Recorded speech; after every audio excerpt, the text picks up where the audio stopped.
Oh, it said it'll pause. It'll pause during gameplay. Yeah, but at certain times of the game. So y'all just not hit the start button to start the game. Nah, we like at the team screen picking the team shit.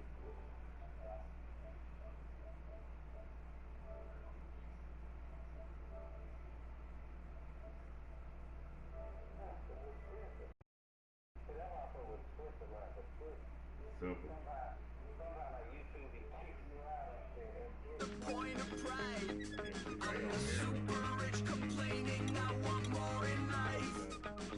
Cry, baby, cry, oh, cry, baby, cry, oh. I don't really care where I stand in the winner's circle. Make room for a man from the middle with you. I don't even know how I got to the finish, but don't care, don't make no difference to me. I don't understand what you're saying, only kinda listen. Make room for a man on a mission with you. I don't even know how I got to the finish, but don't care, don't make no difference. I lost the weight and then I start to tumble. My mom betrayed me many years ago. I walk alone to keep from slipping under. Got lost as soon as I stepped out the door. I'm the martyr who just never got his time to shine. I'm a punk kid, no reason why. Nothing finer than the taste of tears running down my face. So cry, baby, cry, oh, cry, baby, cry, oh. I don't really care where I stand in the winner's circle. Make room for a man from the middle with you. I don't even know how I got to the finish, but don't care, don't make no difference to me. I don't understand what you're saying, only kinda listen. Make room for a man on a mission with you. I don't even know how I got to the finish, but don't care, don't make no difference.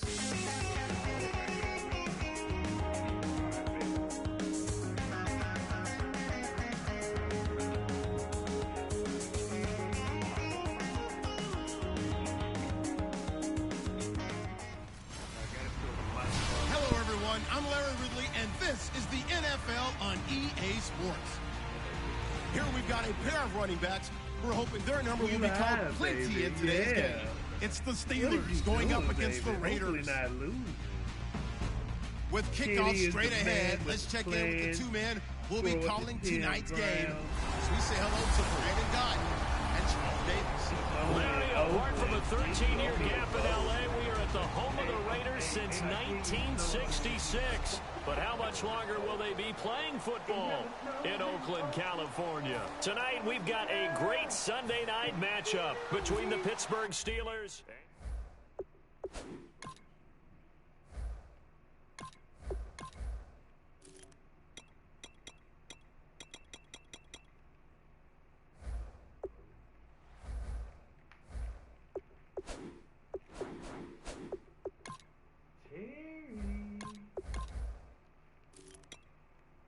Fast when the clock out there?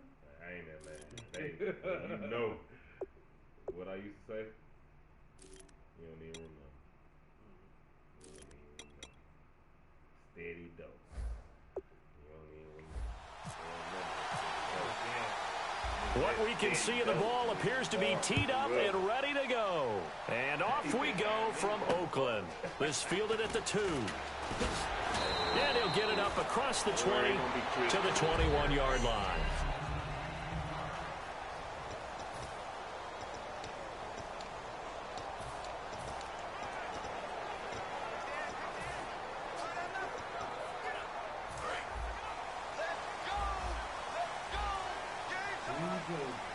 They come out here in the eye. And they'll run it here. And some room to maneuver. Wow, evasive. Make a miss. Still shedding tackles. A big gain there on the first play of the game. 67 yards. Well, every quarterback, especially a rookie quarterback, loves to have plays like that from a guy running the ball. Takes a lot of pressure off the youngster, doesn't it? He doesn't have to throw the ball in bad situations. Just turns around, hands it to his big horse, and we've seen rookie quarterbacks ride great runners right into the playoffs. And they'll lose yardage here. They go backwards to the 13-yard line. It's a loss of a yard there, and now second down. So often you hear defensive coaches talk about we need all 11 on every play in order to be a good run-stopping unit. And sometimes it starts to sound a little cliche. But did you see the free safety on that play? Knifing through and running down the ball. After review of the play, the ruling on the field stands. Well, he challenged the play. It did not pay off. And that means he lost a timeout in that challenge. And as a coach, you hate that. Don't know if you took the advice of the player, you threw it yourself, but it didn't go your way. At the end of the day, it all comes back to the head coach. He has the final determination on whether to actually challenge the play or not. In this case, it didn't pay off for him. And that's got to be so heartbreaking. You throw that flag, you probably feel really confident, and then all of a sudden, boom, you lose the challenge. Yeah, when you take a look at it, you're throwing that flag because you believe you're going to be right. And when it comes back the other way, you have to regroup. And he's going to be brought down just shy of the 5 at the 6. A good pickup there, 7 yards, but it brings up 4th down. Playing against a 3-4 front is really challenging for offensive linemen because they can do so many different things. But when you're running the football, if you can handle the nose tackle up front, and then maybe a guard can slide up to the second level and block a linebacker, that's when you have success running the football. So they get the ball first here in front of the home crowd under the lights, and they get 3 points out of it. And there's something about a night game, isn't there? A little extra snap, a little extra crisp in the air. What a terrific way to get things started. A little extra excitement, a little extra dazzle for the home crowd.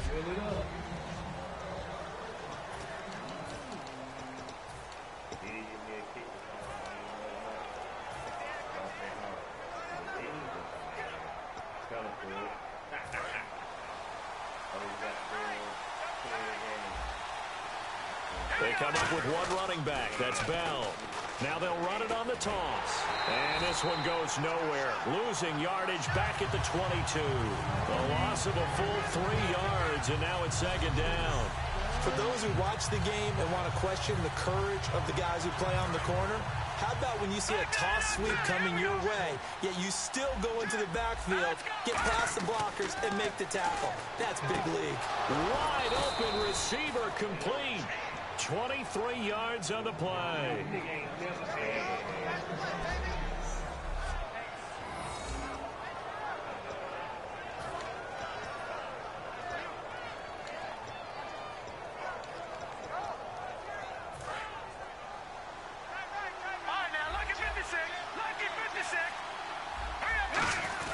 Now a first down carry by Bell. And taking it across midfield and inside the 45. In 12 regular season games this last year for Bell, averaging over 150 yards from scrimmage. First 2 games in the playoffs were great, but, you know, getting injured in the final game probably leaves a bad taste in his mouth. Leaves a bad taste, gives him fuel for the next season, though, because remember, for the last few years, he hasn't been able to play a full season for various reasons. Now, going into next year, imagine those numbers over a 16-game season and heading into the playoffs. Le'Veon Bell can set new records. It's a game of matchups, and that's why you take your receivers and move them around a bunch, especially your best guys. And when they work out of the slot, you often hear the coaches talk about how great it is because it gives you a two-way go. You can break out or you can break in. That makes it hard to defend. That's going to go as a loss of a yard, and it'll be second down. Khalil Mack's starting to get a really big-time reputation as a pass rusher, and rightly so. So explosive off the edge getting to the quarterback. But he doesn't neglect his run duties as well. How about that tackle right there? Such a package he has, able to play the run and the pass so well. The reception good for 7. It's third down. When you execute a drag or a crossing route really well and give them a chance to let it develop a little bit, you can gain some significant yardage hitting your tight end on that one. An extra defensive back in the game now here for 3rd and 4. And almost picked off. I guess the good news for them now, it's 4th down. I know ultimately that feels like a good defensive play, but I know it's really not. They had a chance to keep points off the board. Now they have a chance to kick a field goal by missing that shot. Yeah, especially at this spot in the field. He's got to be upset he couldn't come up with that INT. They're going to look to throw. And this is caught on the sideline. But no, they'll say out of bounds. He caught it but was not in bounds. Incomplete. So the defense has to stay out and get one more stop. They were able to do it, forcing the incompletion. So on their record, that goes down as a successful play. It doesn't matter how they got there, how it happened. They got it done. They're the ones that are jubilant. And now Oakland ready to take the field. And they had 3 points last time, but they didn't want 3 points because they were well within range of scoring a touchdown. We'll see if they can do better now. I'm with you on that one. Let's just go ahead and be frank about the whole thing. The only one happy about the 3-point kicker. Exactly. He put it through the post. That's going to help him at contract time. But that offense, they're thinking, let's get in the end zone this time. I don't know if that helped him at contract time. You could have kicked that one through. I don't know about that. Toe bash. I don't know about that. Super toe. And a quick throw here. That's complete. And he'll get it out near the 40 to the 39. It's a pickup of 6 and good enough to move the chains. And just a small glimpse there as to why they like this rookie so much. And that's why they lit up a little bit in our meetings with the coaching staff. Yeah, when we talked about him, they did. Yeah, they like his work ethic. You know, this guy's running every route well in the route tree and getting better at it all the time. Really honing his game. They expect a pretty good jump out of him as things continue to move on. And he'll be brought down just shy of 45. They give him 4 yards there. It'll be 2nd and 6.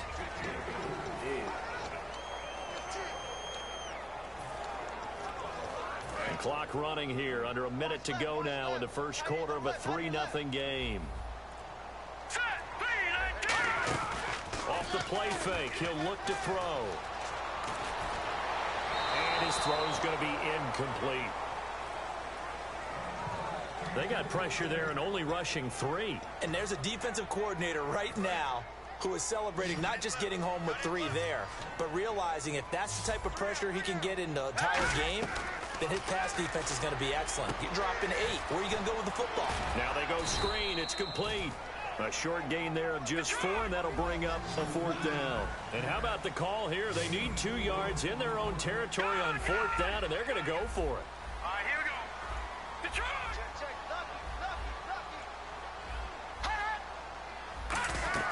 They're indeed going for it as they look to throw. A right side catch by Crabtree. And he's got the first down yardage as he takes it down to the 49. I don't know if I agree.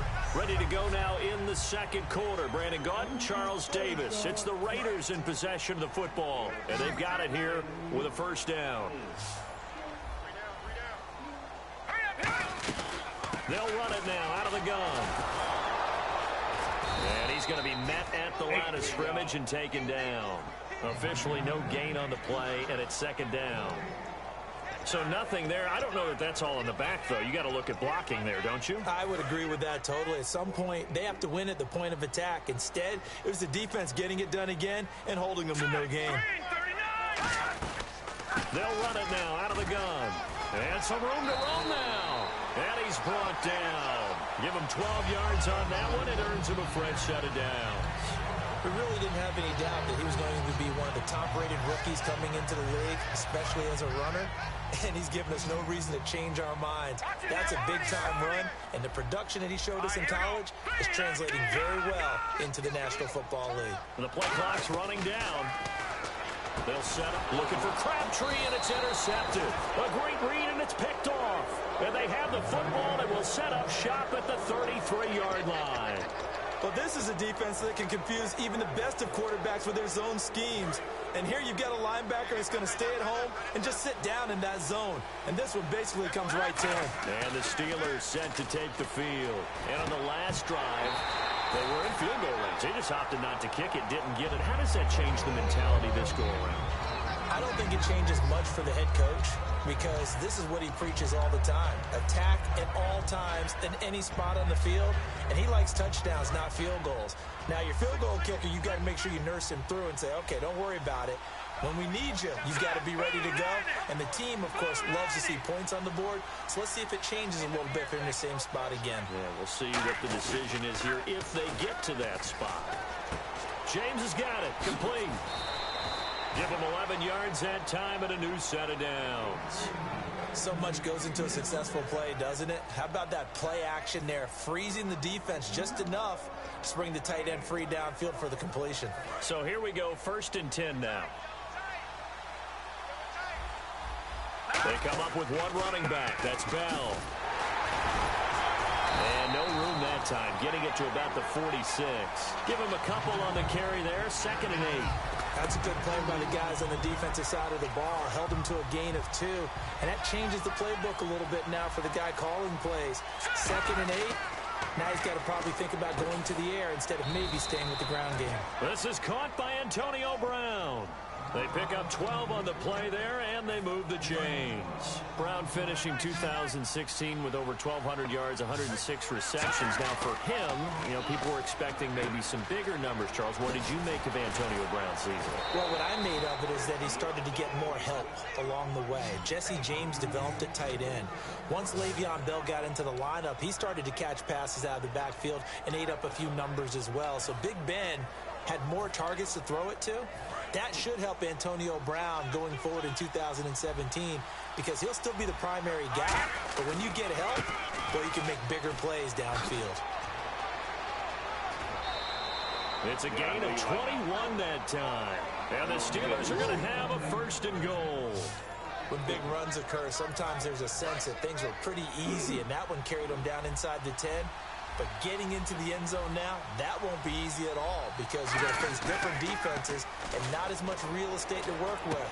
Will they be able to run it, or will they have to throw it in order to try and score? Call it a 1-yard gain on the play, and that'll make it 2nd and goal.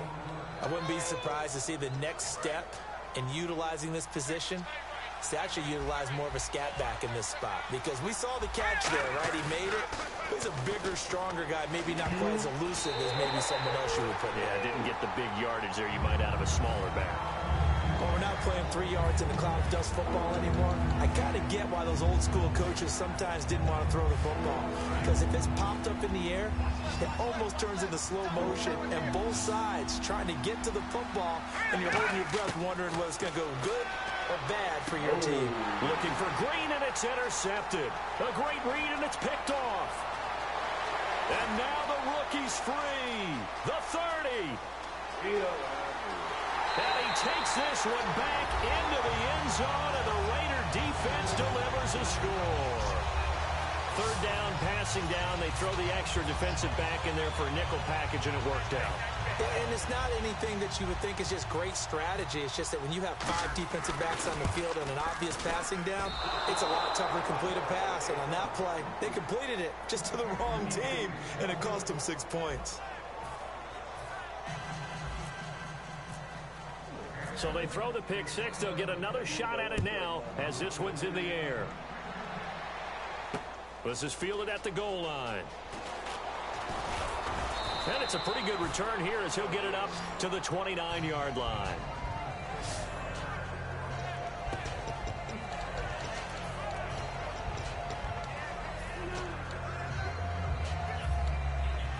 And Pittsburgh getting set to take the field. And following the pick 6, and they had decent field position in throwing that pick 6. We'll see how they attack this drive. And I think all you say to your guy is, listen, let's just take care of the football a little bit better. Make some better decisions on this drive, and they'll probably help him a little bit with maybe some really high percentage throws early to let him get settled back in. But they told us they've got confidence. That's not a problem. Yeah, not a problem at all. They just want to make sure they get things settled down a little bit for their offense and give their defense a little bit of a chance to rest. Antonio Brown, kiss him goodbye. And into the end zone. Touchdown, Pittsburgh. Antonio Brown, 64 yards. And the Steelers get the quick strike touchdown. Good pass, clean catch, and a house call there on the fly route. And not that much room to operate. So that tells you about his acceleration. We always talk about being able to go from 0 to 60 real fast. It took him less time than that to get to top speed and complete that play. Boswell now to kick it away after the touchdown. And they will not get a chance to return this one as it's through the end zone for a touchback.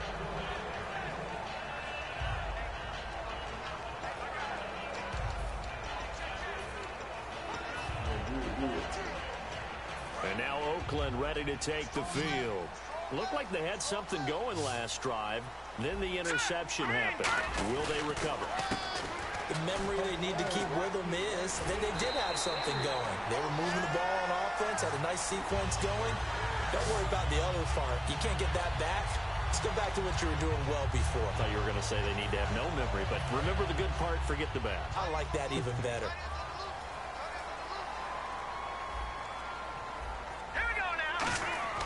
Now a play fake here on first down. He's going to fire one deep, middle of the field. He couldn't quite hold it. Got hit. Ball pops out, incomplete. On every offensive coordinator, every play caller sheet, they have about 5 or 6 plays per game that they call shot plays or big plays, and you don't get many opportunities to dial them up, and they just did, and they drop it with a great chance to make a big play. That's going to hurt. They get 6 here after the incompletion, and it'll leave them with a 3rd and 4. 2 minutes to go here in the first half. We'll come back to Oakland after this.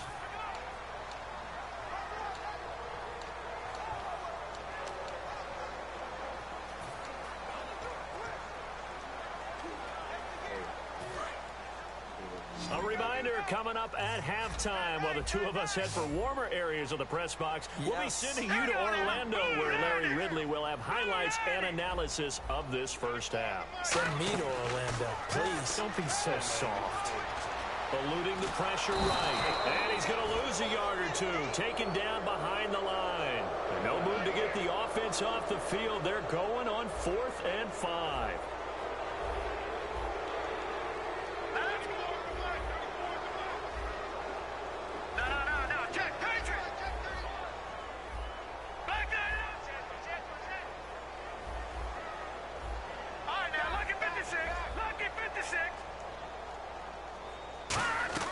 They're going to try and throw. And it is incomplete. So certainly an interesting call there to go for it. And the Steelers, they're going to take over an excellent field position.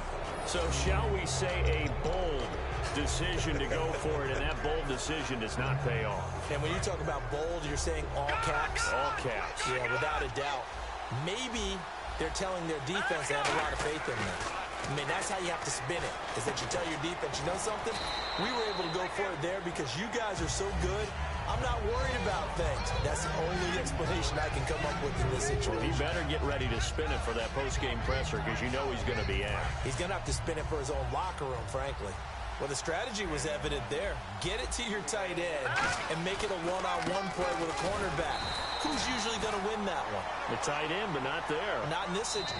Now whistles, and the Raiders are going to signal for a timeout. It's just their first, so they'll have 2 remaining here before we get to halftime.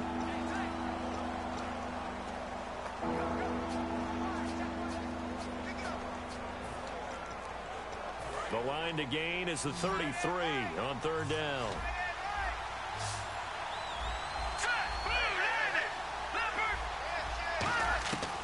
Out of the gun, they'll look to throw. He gets it to Brown, complete. 15 yards through the air on a first down. I don't care how many times we say it, I still get a kick out of watching quarterbacks and receivers do the pass tree in pregame warm-up. But I always remember that when we go to practices, we see that after practices as well. They really tune it up, don't they? They tune it up. They know why they do it for these situations. First down. And they build that trust, and that's why they're able to find him in this type of a situation. They're going to hurry back to the line now. The play-action fake. They'll look to throw. And that is incomplete. So 17 seconds now on the clock here. Now whistles come in. We're going to get a timeout here by the offense. So that means they're down to 1 remaining here as we head toward halftime.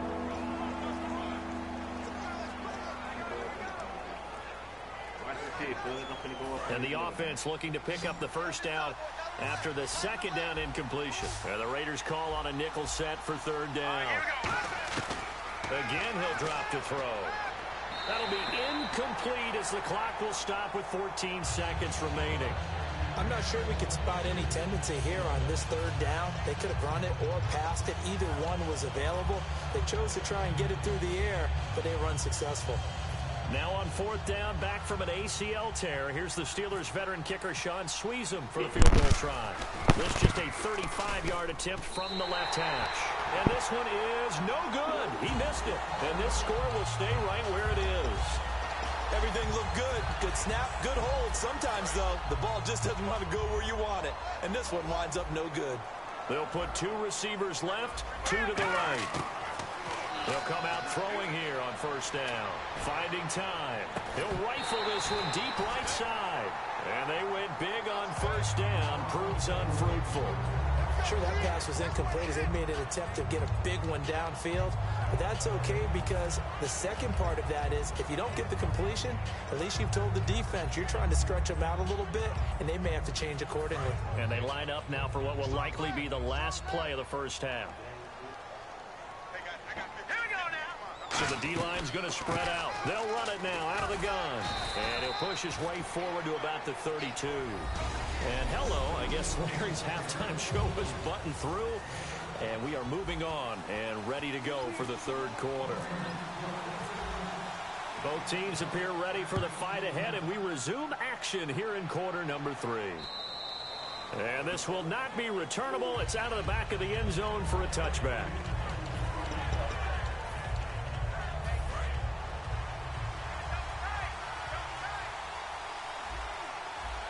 And they're going to go soft on the corners. They go play action here on first down. And it's a short one here, complete to his tight end. And he takes this one just shy of midfield all the way to the 49. And coaches always harp on the quarterback reading the defense and getting it to the open man. That's good recognition there. And how about what he did after the catch? Yeah, hit your tight end, let him get some rack. Yeah, but when he gets moving, not many guys want to come over and put a hit on him, do they? And able to push his way forward here for a good little gain. He'll get a nice chunk there on the first down run, and it's 2nd and 4. Some runs are blocked so well, you almost forget that someone has to carry the ball to gain the yardage. The leverage by the offensive line to create space up front, really well done. It's a short one here, complete to the tight end. And he'll get it down on the play to the 37. 8 yards on the pickup there, and it moves the sticks. And there's another completion to the tight end. And let's face it, it is hard to overthrow a 6'6" target. It is indeed. Quarterbacks like their speed guys. They like that huge 6'6" target that they've got in him. They really do, and it reminds me of what one great tight end told me once. He told his quarterback, just make sure you throw it up there. You know, kind of like put up in the top shelf where the kids can't get it. Give him 6 on the play, and that'll bring up 2nd down. Completed pass play. Now let's see if they go back to the air or to the ground. And, boy, they had high praise for this rookie receiver when we asked the coaches about him, didn't they? They certainly did, and obviously they liked his measurables. Otherwise, they wouldn't have brought him onto the team. Height, weight, speed, all of that. But how about what they really said? Competitiveness. That's what they really liked about him. The way he goes after the football, competes for it, and decides when it's in the air, it's his and only his. And in this weather, I know you weren't a quarterback. You were on the defensive side of things, but how hard is it to throw that football? It can't be easy because you never know how the moisture is going to affect things, and each quarterback handles it differently. Some of them are a little bit better than others. Depends on whether we'll wear a glove, not wear a glove. How cold is it? You know, all those things go into it. But it goes to everything else. Keeping your footing when you're running routes. Supposedly you have the advantage as a receiver because you know where you're going, but that's not easy as well. Finally, just locating the ball when it finally comes through the snow. Kids love snow.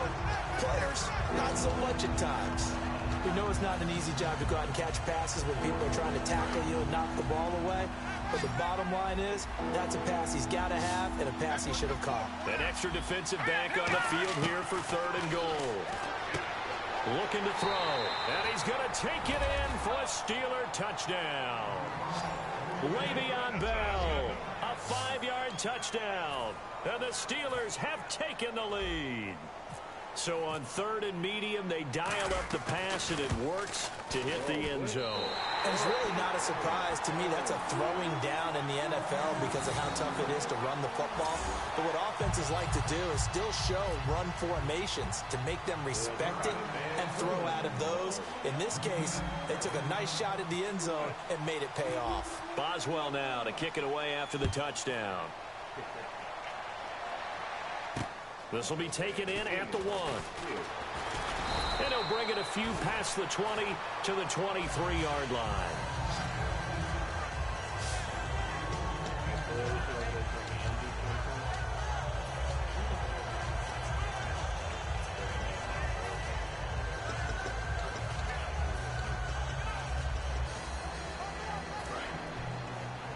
Possible run anticipation here as the D-line sandwiches together. They'll run it now out of the gun. And he's able to plow forward up to about the 29, just shy of the 30. It's a 6-yard pickup, and it gets him to 2nd and 4. First play of the drive, let's give credit all around. Excellent blocking, but the guy carrying the ball, he was the finisher. A really nice run.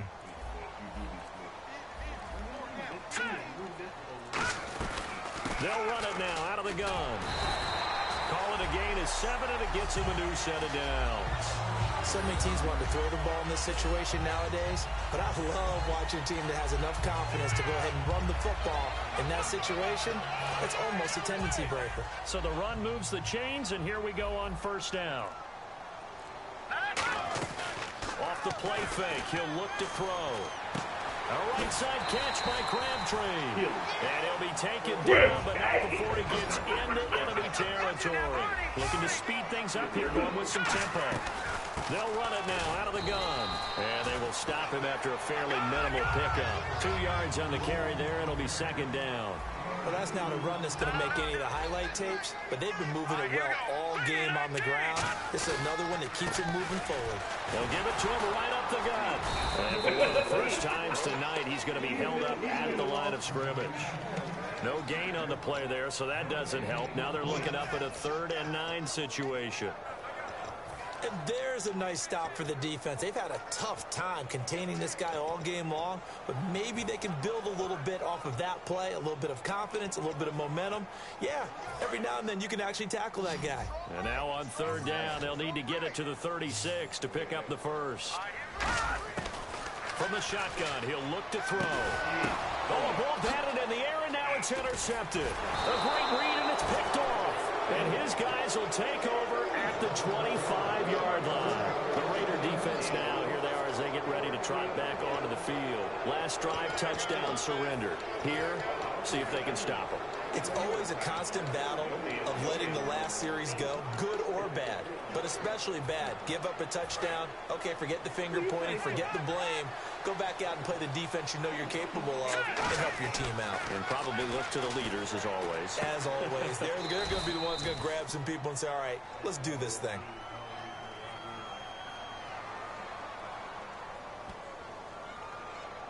Holding offense. So there you go, holding by the offense, and that'll push them back. Changes everything now as you try and figure out what your playbook has for you. Longer yardage situations, tougher to execute and pick up first downs. They come up in an offset eye. After the penalty, it's Bell. And he is going to lose yardage here. That's going to go as a loss of 4, and it'll be 2nd down. Well, in that play, the expression, don't blink, you might miss something, certainly applied. That was fast. Defense diagnosed the play, and it was over in a heartbeat. Defense really showing respect to the deep ball here, playing off the receivers. Trying for Brown, and it's intercepted. A great read, and it's picked off. And down inside the red zone at the 19-yard line. That interception sets them up beautifully already in the red zone. And you can hear it all the way up here. Oski, everyone turned to block, find a spot, and now they're set up inside the red zone for their offense. The Raider offense now making their way toward the huddle. And the interception last time on the opponent's side of the field, certainly not what they wanted. Put it mildly, that is so frustrating because that signifies there's a drive going on. You're in a good spot. Great place to run some of your best offense. Instead, they turn the ball over. Yeah, turned the ball over last time. See if they can avoid doing it here. And he takes a shot on the release as this will be incomplete. It's a tried and true formula, and I don't think it'll change for as long as we play football. If someone's trying to throw the ball and you can put pressure on them and make it tough, that's only going to help your defense. Yeah, he's since being hurried. He got rid of it before taking the hit, but incomplete. And they'll go ground game here with a tailback. And he'll wind up losing yardage here back at the 21-yard line. He loses 4, and it brings up 4th.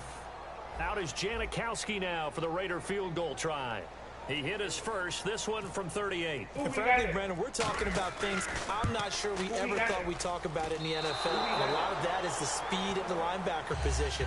A lot of these guys in college, they were safeties. They moved them up to outside linebacker to combat the spread offenses, and now we're seeing it in the NFL. Those same guys using their speed to make plays in the backfield, similar to that one. And Pittsburgh getting set to take the field. And following the interception, just any interception, are you a little bit more cautious when you start that next drive, or no, you just throw that out the window? I think you are. I don't think that there's any way you can run back out there and go, totally didn't affect me. Let's just go ahead and be loose with the football again. You're going to take care of it, but you have to be careful about being too cautious because now you can't run any offense at all. Still want to attack. We'll see how they attack him here. That one goes for 13 yards, and it moves the sticks. Well, they brought the pressure, and that meant man coverage behind him, so he's still able to complete the pass. Even as he took the hit. Back now in the East Bay. It's been a very hotly contested game to this point. Just a field goal separating these two teams as we get set for the fourth quarter.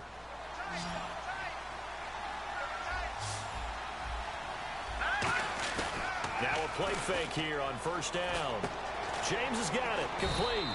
And he'll be brought down, it looks like right at the 40. 5 yards on the catch there, brings up second down. I'm wondering if the same thing went through your mind as mine. When I see a big man like that make a catch, all I keep thinking to myself is, big man with football. Look out, everyone. He may not juke you a whole lot, right? He may not run past you because of his size. You're talking about a guy weighing in the 270 range. But, boy, once he gets his mitts on the ball, he's going to be tough to bring down. He's been a busy man here in this one, and they're showing off some nice footwork to stay in bounds. And with those types of catches and the volume that we've seen in this game, wouldn't you keep him busy as well? I would. Of course. You got to keep throwing it to him. He keeps making plays. Well, they brought in an extra defensive back here, so probably not expecting a run on 3rd and 3. A good call. Oh, no, he lost the football. But fortunately, he's able to recover his own fumble, or that could have been trouble. And defensively, maybe an opportunity miss there. No doubt about it. When that ball's out, all you're thinking about as a defender is, this is our chance to make a huge play. Instead, he's able to recover his own fumble. Big sigh of relief. Yeah, usually those wide receiver fumbles, there's open space around for the defense, but not there. He hops right back on it. But we just saw him run the football really effectively there with 3 tight ends in the game. And any defensive coordinator, when they see that set, if they can get more bodies out onto the field, not more than 11, of course, but bigger bodies to combat what they're going to do. Under a heavy rush, and down he goes. Shalik Calhoun, the outside linebacker, drops him for a loss of 6. Now, we talk about players blitzing all the time. I often laugh and sometimes call it just straight-ahead pursuit. What a running start right back to the backfield for him. Yeah, it really didn't give anybody a chance to get up there and stop him. No, I mean, that's really, really difficult. You're asking a whole lot anyway, but when he gets that kind of a start and comes through clean, oftentimes the advantage definitely goes to the defensive player. And a good quarterback facing zone coverage, if he has just a little bit of time to survey the scene, that's what's going to happen. No doubt about it. If there's no pressure, he's going to continue to pick them apart because he'll have all that time to find someone open downfield. He can only cover for so long. So maybe they want to go to a zone blitz scheme, get a little bit more pressure. Remember when Carolina did that against Denver? They lost the game ultimately. They dropped the defensive end out, and he ended up with an interception in that game. And he's in. Touchdown, Steelers. Antonio Brown, his 2nd touchdown of the night. And the Steelers find a way to stretch their lead. In order to lead in a game, you're going to get plenty of contributors, but that's his 2nd touchdown catch of this game. He's one of the key guys in this one. And you better believe he'll be looking for the hat trick here as this one continues to go. After the successful field goal try, here's Boswell to send it away. This will be taken to the back of the end zone. My bad, viewers. Madden community. Up the 13-yard line here. Well, conventional football 101, tells us if you don't get it back to the 20-yard line on a kickoff return, that's a disappointment. But some of these special teams coaches, with approval by the head coach, they give them full authority to go ahead and bring it out and try to be aggressive, almost what we call the green light, red light theory. Green light means go, red light means stop. Looks like he had green on that play. Here we go now. On play action, they'll throw. Nowhere to escape, and he goes down. He couldn't get rid of it. He takes a sack for a loss of 6 to bring up second down. I don't care if you're taking it in round 1, you're undrafted, whatever. As a rookie quarterback in this league, you're going to have games where you face adversity like this. Lessons. All the time you're going to face these lessons. The key for this guy is will he be able to bounce back in the next one? Because right now, this has not been his game.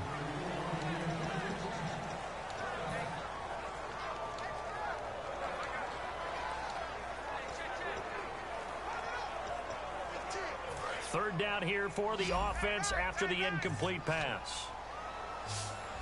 And some changes here as the D-line separates some. Now on 3rd and long, they'll look to throw. He's going to hit his man out of the backfield, complete. And they're indeed going to go for it here on 4th down. So trailing here in the last quarter, let's see how this plays out.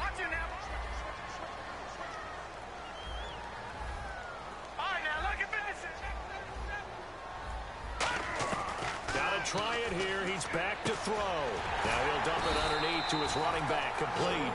It's a gain of 5. And on 4th down, they're able to convert and move the sticks. And now it looks like they're going to be in the hurry up. On 1st down, he'll drop to throw. And no escaping this time as he'll go down. They got him for a sack. It'll be a loss of 10. And it'll bring up 2nd. Out of the gun, they'll look to throw. And he goes down. It's a sack. They get him back at his own 3-yard line. Well, if an offense is going to throw the ball in this part of the field, any pass rusher will tell you that's his favorite part. Gets a chance to get after the quarterback. It's almost like a reverse red zone. They can create points using their defense, and this time they take their man down. Here we go. From deep in their own territory, they look to throw.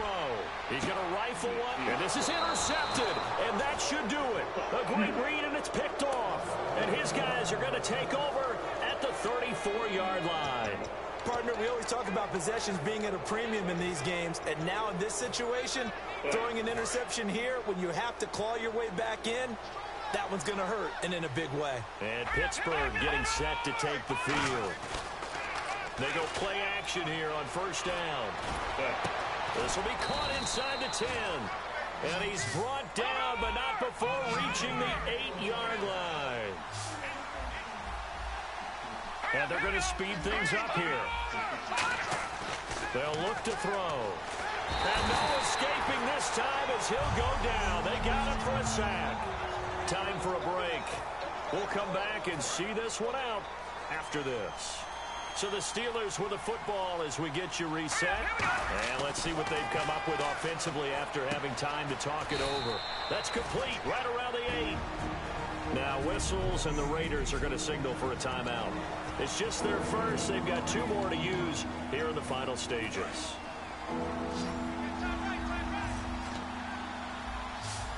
So an extra defensive back on the field. They need a stop here on 3rd and goal. They'll look to throw. And that is incomplete. And that was a nice play. He knocked it away, but obviously you want the interception in this situation. You want to take away any chance that they have any decision to make on 4th down. But things happen so quickly in the end zone in this compressed area of the field that you're just happy to knock it away and not allow a touchdown. They'll set up a throw. Flushed out right. And that is incomplete. They're turned away on 4th and goal. And instead of having a 1-score game, they'll remain 2 scores down. And he'll have a tough time living that one down. It's one thing, Charles, to drop a pass. It's quite another to drop it on 4th down. And so many teams work on that in terms of locking in on those key downs. You know, I've seen, you and I both been to practices where we've seen, hey, 3rd down situation, big 3rd down alert, lock in here, 4th down play, make sure you focus just a little bit extra. it didn't pay off in that situation. You know what the key to a good screen pass is, don't you? But you're going to tell me good blocking? Well, good blocking eventually. But first is good acting. You want to let the defenders go past you, leak out to whichever side or even in the middle where you want to set up the screen, and then you do your blocking. How about the read, though, by the defensive guys? They weren't fooled at all and actually ran with the lineman to where the play was and smothered it for a loss of yardage. Back to throw now in his own end zone. Quick hitter here, it's complete. And they'll get him down up past the 15. He goes for 18 there as the drive will continue. And the offense moving quickly to the line.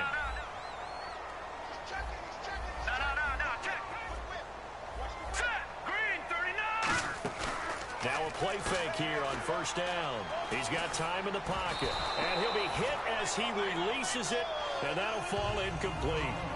We just saw another example of really good defensive football, which has led to the cushion that they have in this game. Got to him once again, knocked him on the ground, forced an incompletion. Yeah, they've set the tone. It's one thing to set the tone, another to come in here on the road and set the tone. Now he'll look to throw here on 2nd and 10. He's got a man complete. The gain of 39 that time. Now hold everything here. We're going to get a timeout by the offense. That'll leave them with just one remaining in this 4th quarter of play.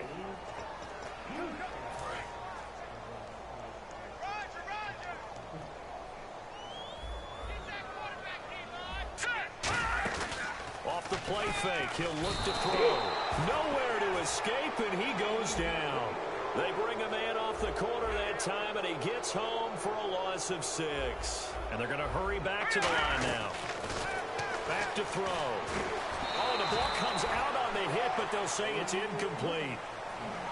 Well, the pressure, the hits, the sacks have been coming at him all game long. I'm frankly surprised that they haven't found a solution yet to create more time for him to throw it or maybe change what they do on offense. And that's one of the biggest differences in this game and why they're losing right now. Now a desperation throw deep downfield. And this is intercepted, and that should do it. A great read, and it's picked off. And a big turnover there as his guys will get the football back. Obviously disappointing, but you had to go for broke here, down 2 scores. So that forced you to make some throws you definitely wouldn't want to make. And I think this interception is going to pretty much write an end to this one. And that will be incomplete with a clock down now to 13 seconds. It's always tough for the guys throwing the football when they think they've got a completion and the ball's almost there, and then someone sneaks a hand or two in and bats it away. Now it looks like he'll throw here. A hit as he throws there, incomplete. He was trying to find Ladarius Green there as tight end, and it's 3rd down. You got to give some credit. They're able to hop up in the air and bat that one away, and that's frustrating for an offensive lineman because their only recourse is when he goes in the air to try and give something like a pop or a shove, hoping to bring his arms down. And he dropped it. Now it was tipped. Altered the ball a little bit, but he dropped it, and now 4th down. That was a good play, an incompletion that feels like a disappointment. The ball was tipped in the air, a chance for an interception, and you can just feel the home crowd coming together thinking, this is the big play we've been looking for. And when it falls to the ground, a little bit of disappointment, even though it was a good play. And from their own end zone, it's a fake. He's got a man. It's Mitchell. And the fake will work. He's going to have a 1st down. Now whistles come in. We're going to get a timeout here by the offense. And as the two teams talk it over on their respective sidelines, we take a break. Now hang on here. Timeout called by the defense. That'll be their 3rd and final stoppage here as we step aside. 1st down and 10 now for the offensive group. Yeah. They go play action here on 1st down. Nowhere to go here. He lost the football.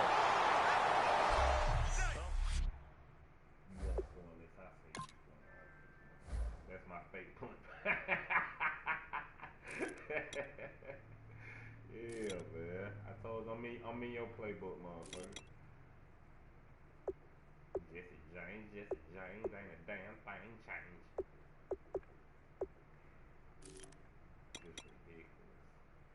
got 100 yards.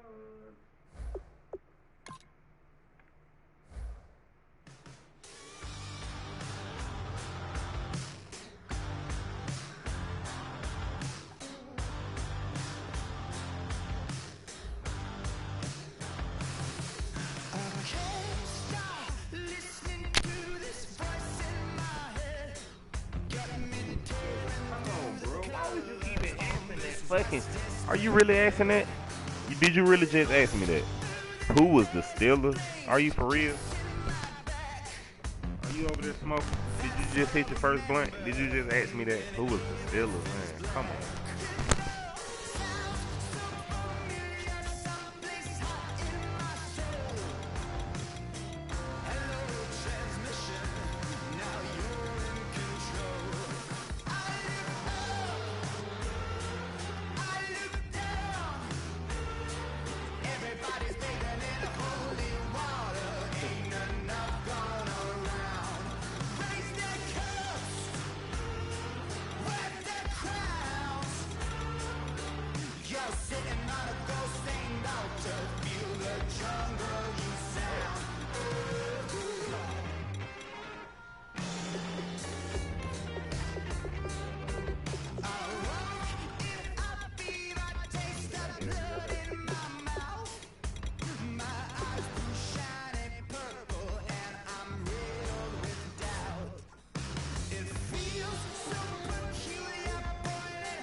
Hey man, I take my check down, man.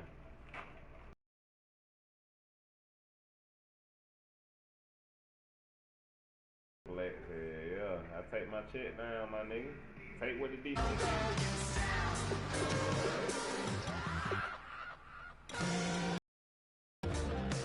No more, no, I already know, of course, but we always click random.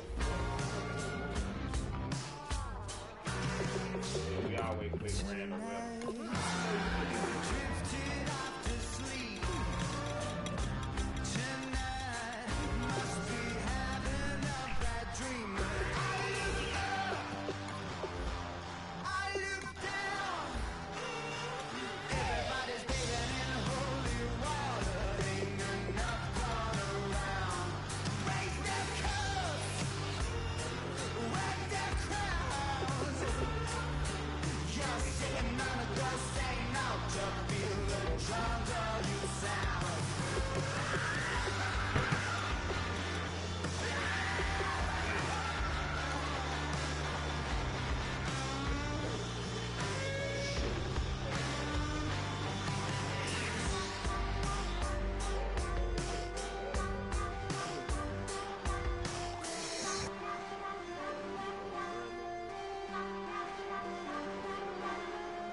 Hello, everybody. I'm Larry Ridley.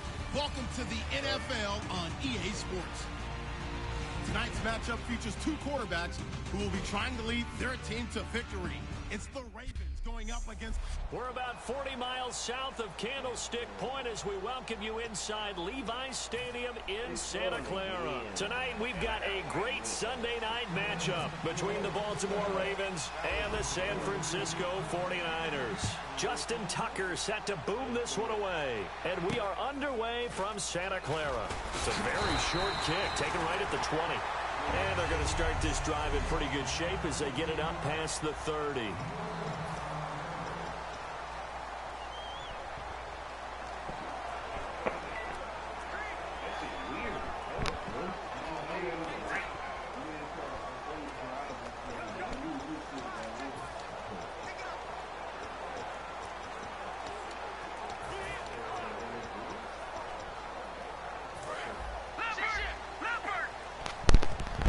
I whip your ass the same way, bud. Definitely Know that. showing blitz here.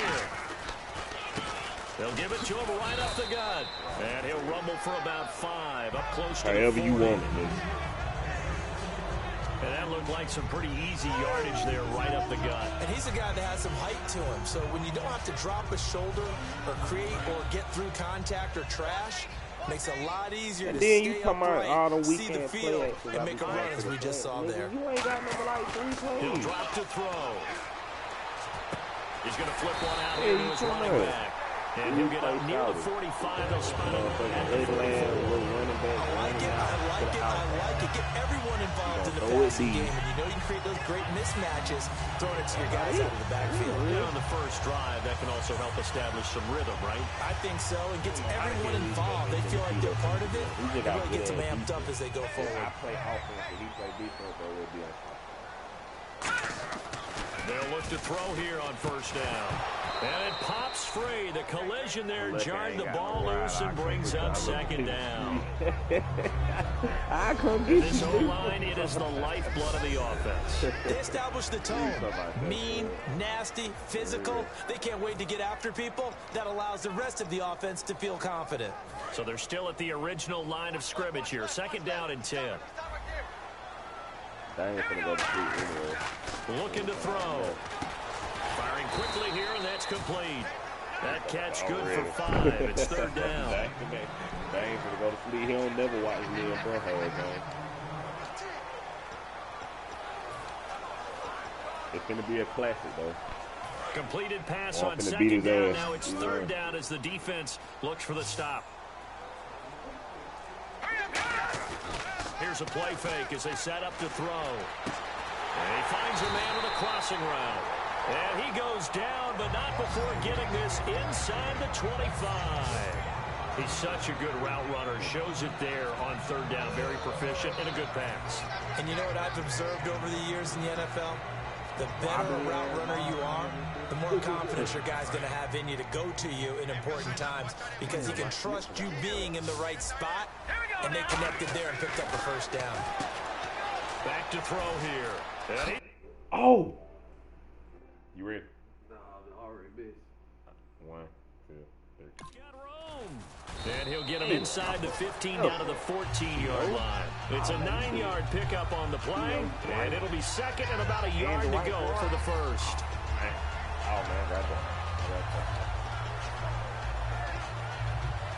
there. And here comes play number 6 on this drive. Man, they got a, and on the outside, they're playing press coverage.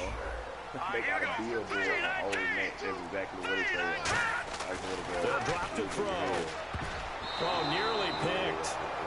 And maybe lucky there. This guy doesn't drop many defensively. Third down. I know in every game we do, we talk about momentum. That was a momentum play lost.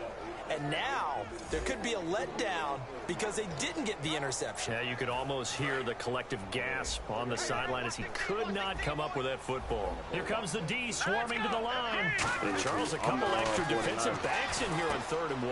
Not expecting it. And across the chalk. It's a 49er touchdown. Vance McDonald, a 14-yard touchdown. And the Niners have taken the early lead. Well, it was 3rd and 1. I was expecting runs so much for that. They pass it, they score it. That had the feel of the head coach telling the offensive coordinator, you've got 4 downs here. We're going to go for it on 4 Nah, downs. but for real, though, cuz I can't get you tomorrow, bro. Go ahead and take a shot if you want to. And he For real, gratefully accepted the opportunity and did exactly that. If they didn't get it there, that had the feel that they would come back and try it on 4th down. After the touchdown, it's Dawson on to kick it away. And that'll carry over the back line of the end zone for a touchback. I want him to play Brian.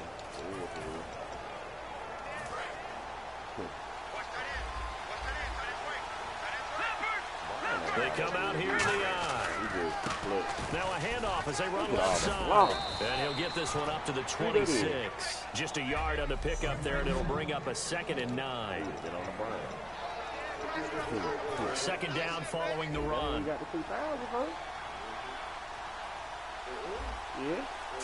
Yeah. He'll look to throw. And that one got tipped. Kind of threw everything off. It brings up third. Hey, man, then Jamal Lewis rushed for the 2000 with the Browns. So, tell these folks. I know what the hell I'm talking about.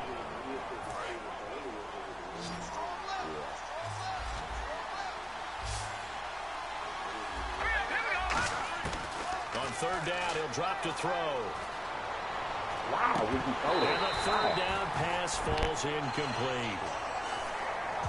Today's NFL, these big guys are featured receivers. They move all over the place to try and find good matchups, and they had one. They were just unable to complete the pass.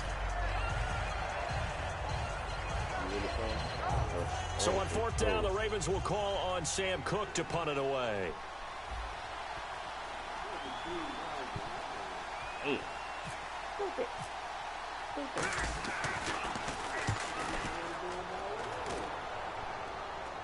They'll shuffle through the wing stuff, secure the fair catch with both hands. It's just a 30-yard punt that time, no return. And the Niners will go on offense, first and 10. And the Ravens...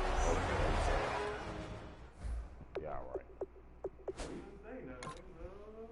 Nigga, shut up before I shoot you in your knee. He did it against the Browns, though. That nigga rushed for 295 against them one game and 205 the next. What the fuck? Come on, bro. They did us so wrong. They could have put Mark Clayton or somebody, Hushmanzada, anybody, Lee Evans, anybody. Hushmanzada ain't on there either. Ain't nobody but Chad and what's his name? Yeah,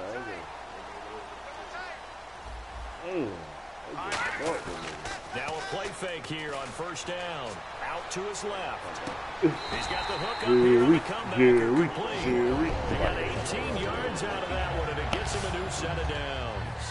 On any given pass play, I already know. I know your Google's on point, bro. Points are going to be. On this play, it was flushed to his left. Still on the run, able to accurately throw the football for a nice first down.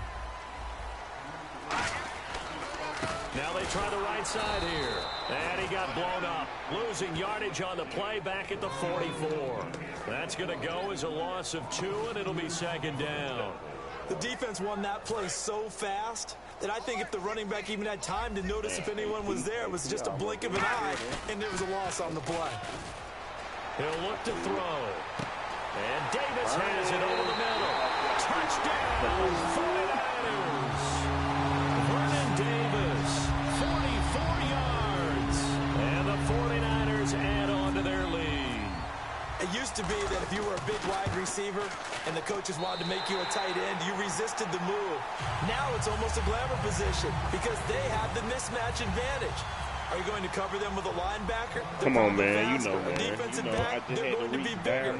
Tight end is the new big-time position. You watching the game. And this will be a touchback as that sails over the end line. And now Baltimore gets set to take the field. You better write all this shit down. First drive, 3 and out. What changes here, if anything? I think it's making sure the guys that you trust the most with the ball, the biggest playmakers you have, that they touch it on this possession to try and get things moving. So get it to the horses. Without a doubt. They're the ones that typically end up in the end zone. The evaluation process in today's NFL does not take into account as much bulk as it does speed. And that's what we're seeing with the linebacker position. Those guys that can run, they can play at any spot because they can make plays on the opposite side of the line of scrimmage. They'll look to throw here. Give me that shit. I learned that from Fuzz. Give me that. Give me that. I did take that one from you. I definitely learned that one. Well, it's a cold night, and whether you're a quarterback that wears a glove on his throwing hand or not, that ball is a rock, Brandon. You've got to really drive it through the cold and the wind, or it can take off on you, and that may have been what happened there. And San Francisco gets set to go here. They go play action here on first down. Shit, I'm good for one game. Right side, Davis. And brought down, but not before they're inside the 25. And the game just keeps evolving. Big guys running those corner routes, so difficult to cover. Nah, that ain't Damien. That my other homeboy Will. Damien wasn't that getting no way. Real lucky, man. Offense comes to the line now, 1st and 10.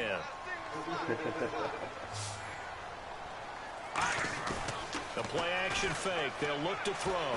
And his throw here's incomplete.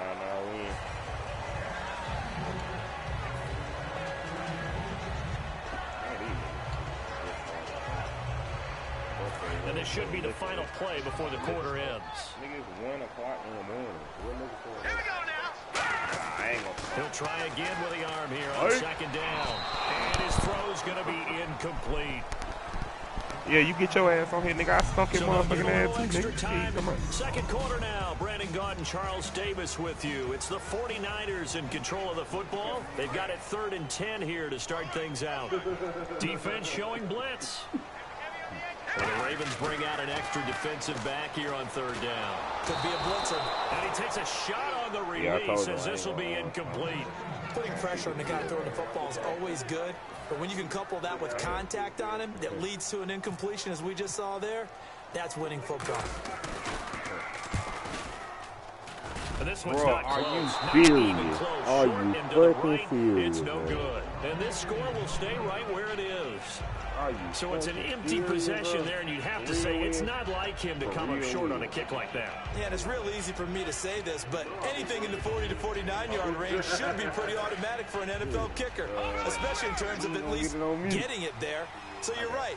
That is a surprise that this will come up short. They'll run it now out of the gun. And he'll be limited to a short gain up to about the 34-yard line. Give him 3 on 1st down. It'll set up a 2nd and 7. Not a big run on the first play of the drive, but that doesn't necessarily mean it was a bad play. Sometimes you're just trying to settle in, get your guys a little bit of contact, and get things moving. They'll set up to throw. And he fires one that's intercepted. Picked off by the safety, Eric Reed. And they will take over possession of the football at their 42-yard line. So that's back-to-back drives where they've thrown an interception. Yeah, you played that one a little bit too what's going on with your scheme? Maybe we should look at the defense and just give them a whole lot of credit. You'll see why he wants frustrated right now. Getting set to trot out there. They'll try and start this drive in the air. And he's got some space here. It'll be a gain of 8 yards, and it'll bring up a 2nd down. Partner, he was going through his progressions. Not there, not there. After about the 3rd one, he decided he better pull it down and run for it. And he slides down and avoids the hit for good measure.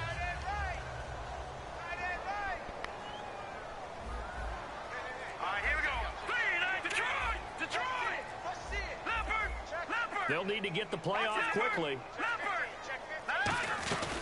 They'll run it now out of the gun. And nothing doing. He's immediately taken down at the line of scrimmage. Give him a yard on the run there, and that's going to set up a 3rd down and 2. From the midfield stripe, they'll look to throw. And he'll be hit as he releases it, and that'll fall incomplete. 3rd down is a down. Both sides know they absolutely have to win. And the name of the game for the defense is pressure on the quarterback. But pressure on the quarterback with contact, that's how you end up winning it. 4th and 2. Chip Kelly, well, he's known for never shying away from taking a chance, and his guys are going here on 4th. Looking to throw. And he's that brought nigga down. got Can't do his anything arm on with it. the Everybody football. It's a else. sack and a turnover on downs. Now the D brought the house. They called the blitz, and they get to the quarterback, overwhelming the O-line. And I would love to know, and we'll find out later on, was that called before the play, or did they audible into it? Because defenses change plays as well as offenses. Sometimes they get the set they want. They go right to the blitz. And in this case, they nailed it. Got right to the quarterback. No chance on that 4th down. Trying to shake off the interception from the last drive. He'll look to throw. Torrey Smith, the intended receiver. And now it's 2nd down. Well, there's times when you see these catches that are made, and we just know the guys playing it are really wishing for college rules. Only need that one foot down. Instead of 2, it's awfully difficult on the sideline, isn't it? And And 2nd and 10, he'll look to throw again. He sets the I knew that coming man, too, it's bro. caught at the 6-yard line. And he'll take this into the end zone. Now, hold on here. We do have a flag down. So let's see what this is about. Holding offense. Wow. So he got his hands a little too far outside. The ref caught him, threw the flag.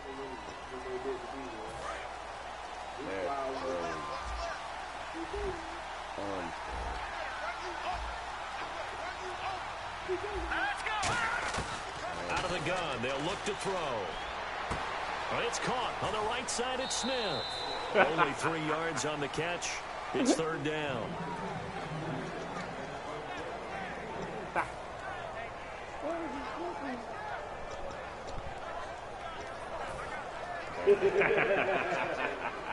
They get the completed pass, but still have more to go here on 3rd down.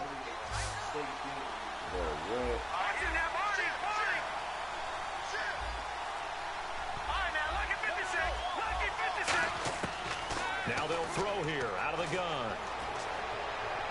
And this is going to be incomplete. Not too many things. He finna put Flack.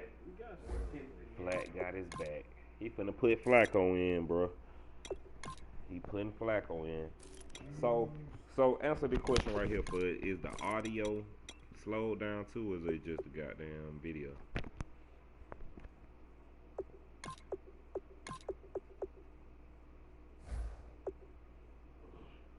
Things get to a quarterback of this magnitude, but I think it's safe to say that pressure can get to any quarterback. He's obviously a great franchise quarterback, but felt the pressure, threw it incomplete.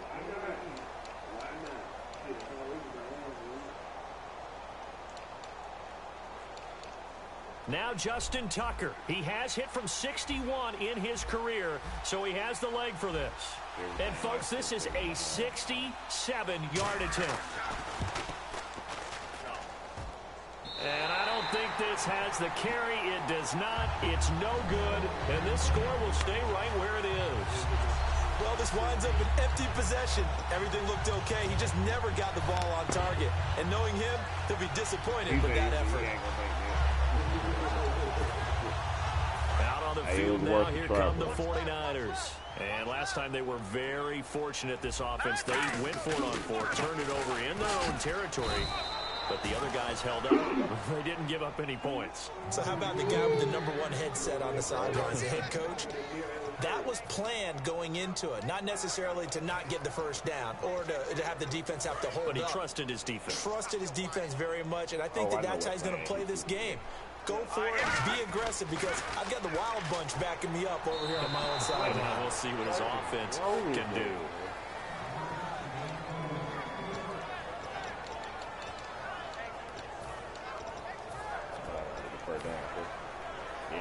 The line to gain is the 33 on 3rd down. He'll look to throw. And he's going to find his man out of the backfield. That's complete. A good pick out there, 26 yards.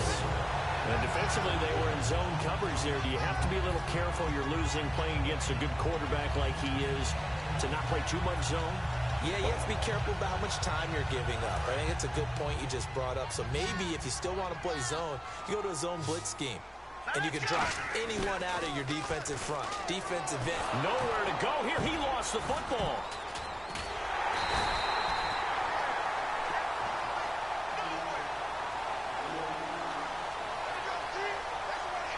On plays like this where the ball comes free, it's often unusual for the team that lost it to get it back. Because this is a quarterback. The ball gets away from him. Everyone else is trying to execute what they're supposed to do on offense. They're usually looking in the other direction, downfield, or have moved away from him. In this case, though, nowhere to turn this time, and he goes down. Sacked back at the 29. Yeah. Personal foul, roughing the passer, defense. So a big roughing the passer penalty, Charles, and of course that's 15 yards. And everyone knows how protected the quarterbacks are. You've got to make sure that when you launch at the quarterback, that you're hitting him in the right spot and in the right time. They'll look to throw here on first down. Oh, my God. He rifles one that's intercepted. A great read, and it's picked off. Get your And ass a big on turnover there as his guys will get the football back. Maybe he telegraphed it a little bit right there. You've got a quarterback knowing that he's going against a rookie quarterback. He stepped in and picked it. You think he had a great week of preparation, looking forward to this opportunity? And the second part of that is, when you're a young quarterback, you are going to stare down targets, but oftentimes your playbook hasn't expanded to give you full field reads as well. Makes it a little bit tougher for him.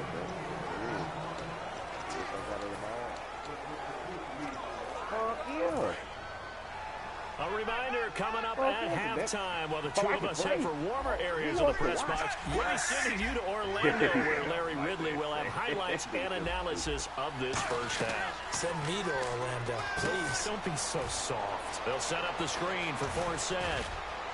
And brought down, but up before they're able to get it up to the 25. He goes for 18 there as the drive will continue. And quickly, they get to the line. The wide receiver moving to a new spot. On first down, Flacco. Try to lay one up deep. And it drops down incomplete. Thought he might have had it. Instead, second down. And when all else fails as a defender, when you're not there in the coverage, your best friend is exactly what we saw there. A big play shot taken by the offense. Unfortunately, it ended in a big drop. Here's Flacco. Throwing middle, but it's incomplete. When you see passes knocked down by those guys I call the frustrated fullbacks, the linebackers, you know that in their zone coverage, they were able to drop, see the ball thrown, and react to it very quickly. They come out here in the eye. Now they'll run it on the toss. And he'll fight forward to about the 27-yard line. Just a 2-yard pickup, and that should necessitate a call for the punt team here on fourth down. The defense, they got a little bit of a breather. Now they're back and set as we resume play. Here's Sam Cook now as he'll punt it away for the second time.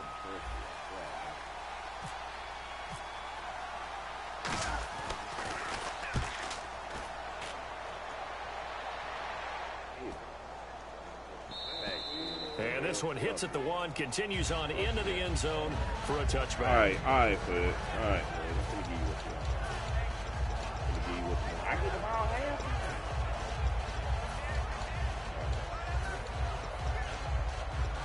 The 49ers offense now. They work their way back onto the field. And they had a nice little drive going last time. Threw the interception in the red zone. Costly. Bad enough to throw it anywhere, but that drives coaches insane when they're thinking about, hey, we've got a shot at points already. We're already in a spot where you're thinking you got... Forgot I had them. Good fucking bye. Goodbye. I ain't got time. Who the hell? 85 speed. 3 on the board for sure, and to come away with nothing, that's a really tough one for them to swallow. Yeah. Will they make up for it? Damn. Why you playing? And now a first chance for the backup here to throw. And he will find his man on the outside. That catch good for 5. It's third down. And defensively, Baltimore's in a dime look here on third. Back to throw. He's just going to dump this one off to his fullback out of the backfield. It's an 8-yard pickup and leads to a new set of downs. And now they're in the hurry-up. And some extras coming up on the line here, readying for the blitz. Now a play fake here on first down. And a double coverage, and it's intercepted. Picked off by Lardarius Webb. And they are going to set up shop at the 32-yard line. That late in the clock, second quarter, why not just run it a time or two and get it into the locker room? What you're saying makes absolutely perfect sense. Run it and get out of there. But I'm just wondering if the pressure of today's NFL and the high-powered offenses that you're facing may force them into saying, let's try and get some more points. Looking left side, it's complete. He's got it. Give him 9 there on the first down completion. Now hold everything here. We're going to get a timeout by the offense. It's just their first, so they'll have 2 remaining here before we get to halftime. Same game, but that's all we fucking do. Second down, Flacco now. The 50-50 ball here is intercepted. Picked off by the former first-rounder Jimmy Ward. And his guys have got it back at the closing stages of the first half. And this might not be the last interception we see, Brandon. Both of these teams like to throw the football, but here in this snow, ball's not going to always go where you want it to. And this one winds up getting intercepted. And the D-line pinching together must be expecting the run. And the Raven pressure too much. Down he goes. Now whistles come in. We're going to get a timeout here by the offense. So that means they're down to 1 remaining here as we head toward halftime.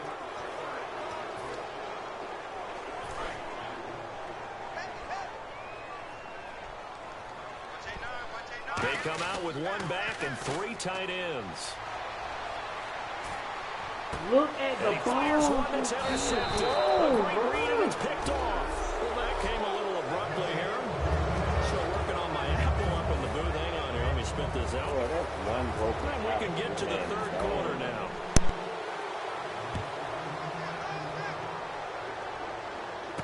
And it's a short kick taken out beyond the 20. And a good return as he'll be stopped just shy of the 30-yard line.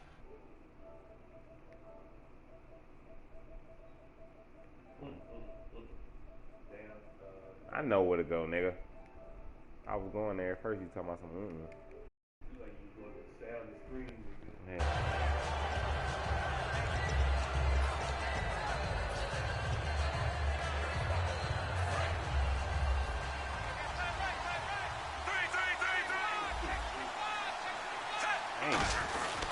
They start the second half with a run by Forsett. Oh, that's even better. That's even better. That's even better. And he That's even better. It's a touchdown.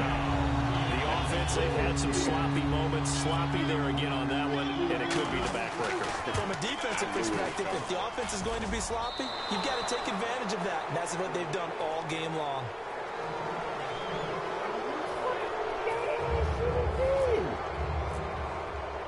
And you can bet they're preaching 2 hands on the ball here as the kick's away following that fumble return. This will be taken short. And a nice return sets him up pretty good here at the 30-yard line.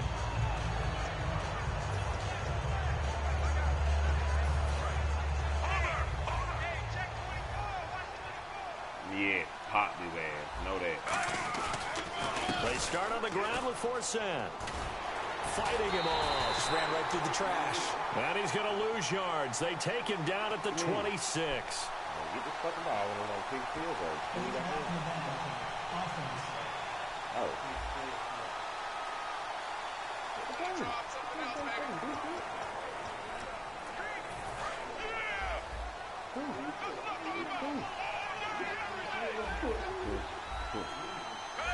And no press coverage here. They are backing off in the secondary. Going for the deep ball. And he bats it away, and it falls down incomplete. I like the boldness, and I like that they took a shot downfield, but it was well covered. He was able to get a hand in and knock it away. So incomplete on second down. Now they'll look to convert here on 3rd. They fake the handoff. Now Flacco to pass. Got a man, and he hits him in stride. It's a gain of 20.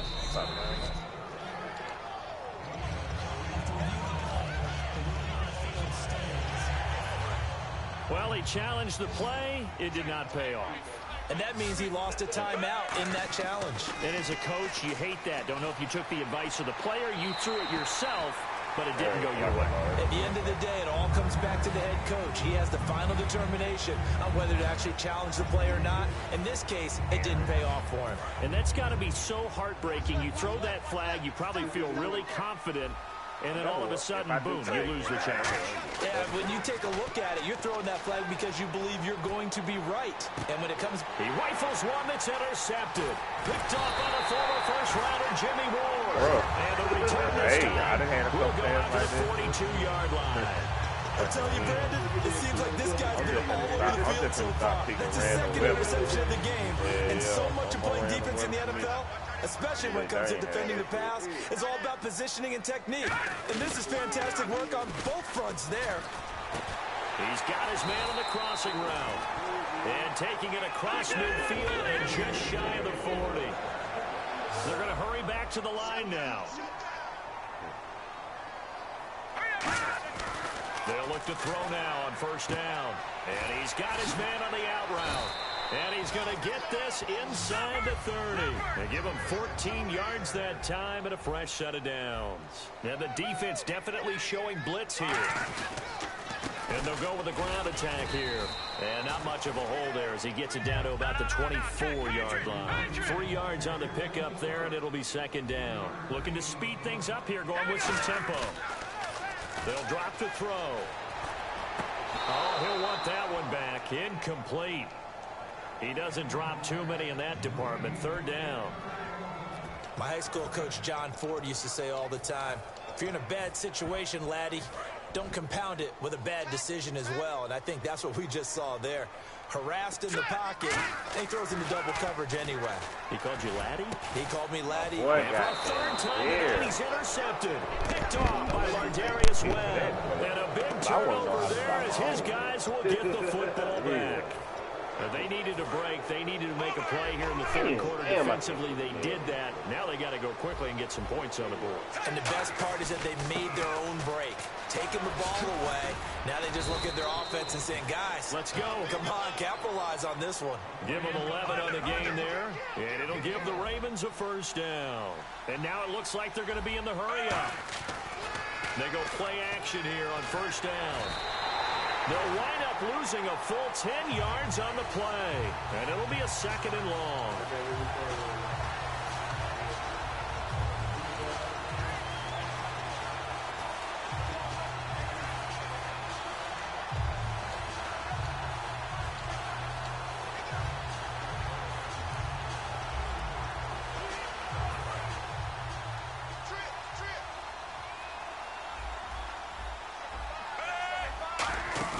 Flacco from the shadow of the goalpost. Oh, he's got a man wide open, complete.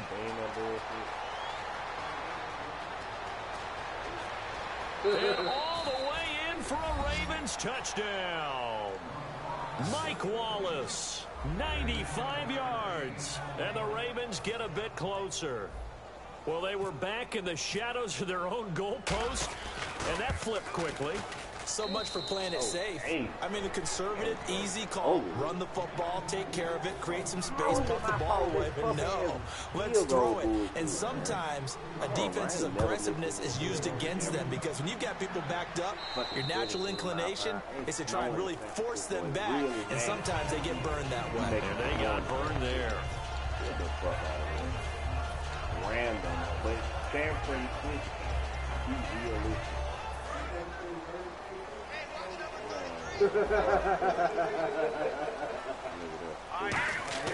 Trying to shake off the interception. He'll look to throw. Caught right side, Davis. And they're going to get this one all the way out across the 45. They'll get 23 yards there. And the 49ers are going to get a first. And they're going to speed things up here. Now a handoff here to his running back. It's a pickup of 4, and it'll bring up second down. And they're 6 yards away from picking up the first here on second down. On play action, they'll throw. And Davis with it left side. And he's going to be out of bounds down near the 35-yard line. They give him 13 yards there on the play and a fresh set of downs. Partner, it's a lot of fun watching the NFL now, isn't it? Because when the big fella runs routes, it used to be when we were kids, he'd run about 3 different routes, and that was it. Now he can run anything. Touchdown, 49ers. Their dangerous wide receiver, 35 yards. And the 49ers add 6 to their lead. As a fan, is there anything prettier than a well-executed post route? No, it's a thing of beauty, especially when it's done like that for a touchdown. And he's going to be taken down. It's a sack. And they fail on the try for 2. Well, they tried to get 2, and ended up getting none because the quarterback had nowhere to go with the ball and ends up getting sacked. Nowhere to go at all. Great job, though, defensively. They were ready. Didn't even score. Now it's Chris Owusu to return it. And he will take it back only to about the 13-yard line here. In this position, trying to get back into the game, teams are looking for a spark from their special teams. That's not what they got, though. They got a setback, and they have a long field to cover if they want to try and put points on the board.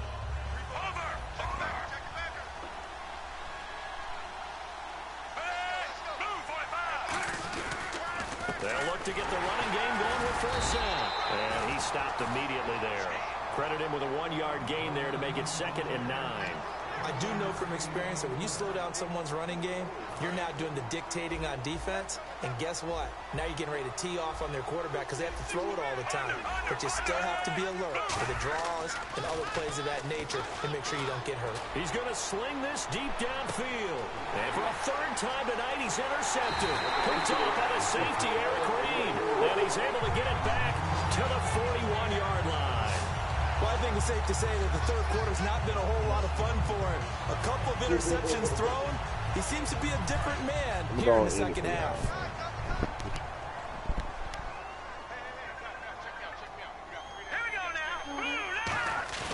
Now a play fake here on 1st down. Surveying the field. He's going to loft one deep. And for the 4th time tonight, it's an interception. A great read, and it's picked off. I do. And he'll take this all the way down inside the 40.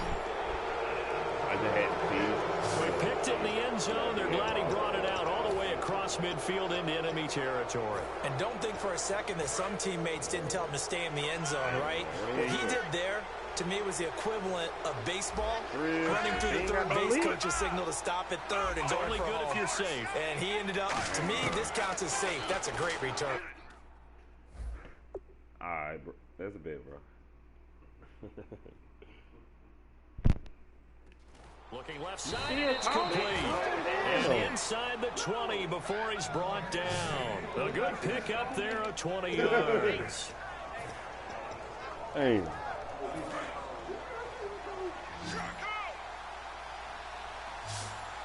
Shift together here from the D-line.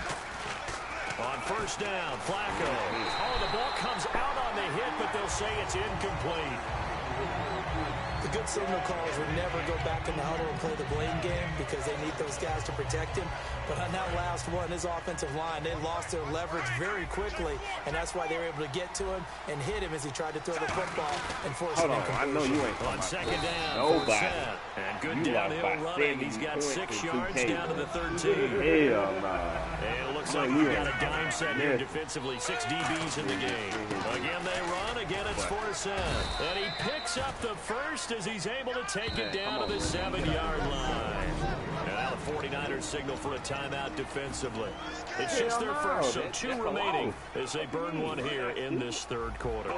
Looks like the defense in press coverage here. They come up in an offset eye. 1st and goal. Defense with their backs against the wall. And he'll take it into the end zone for a Ravens touchdown.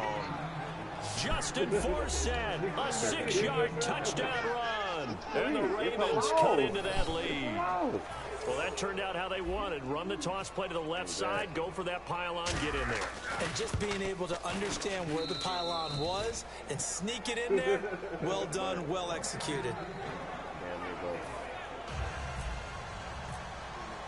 Tucker now to kick it away following the touchdown. And they will not get a chance to return this one as it's through the end zone for a touchback.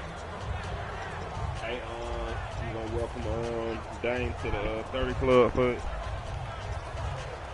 Y'all old ass nigga. This nigga 32. Look 55. Big belly ass nigga. More like a 60. They go back to the air here after the INT. And he's got his man out of the backfield. That's complete. 26 yards on the pickup there. And it'll be 1st down 49ers. Well, it's one thing to complete that pass on a nice sunny 70-degree day, but in these elements, that's a tough thing to do. It is, and let's just put the whole thing together, not just throwing the ball.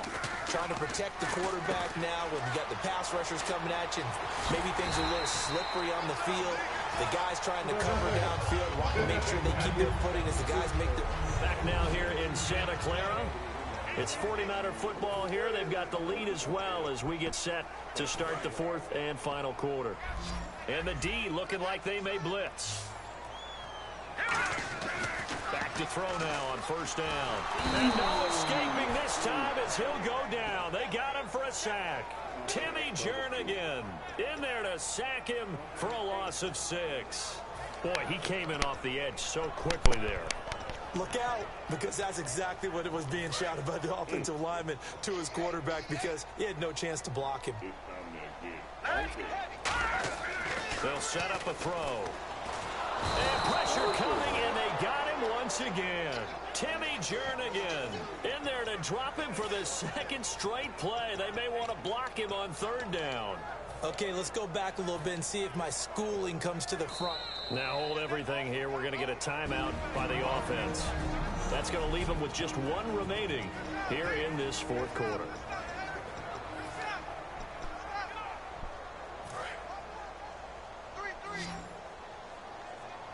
So 3rd and 20, defense in the nickel. Surprised they didn't go with 6 DBs, the dime look. And that is incomplete. And that one was knocked away, and I think the defender's going to be a little upset with themselves. They made the play on the football, but that one felt like a forced pass by the quarterback. Thought he had someone open. He really wasn't. Maybe an example of having too much confidence in his receiver that no matter what, I'm going to throw it to him.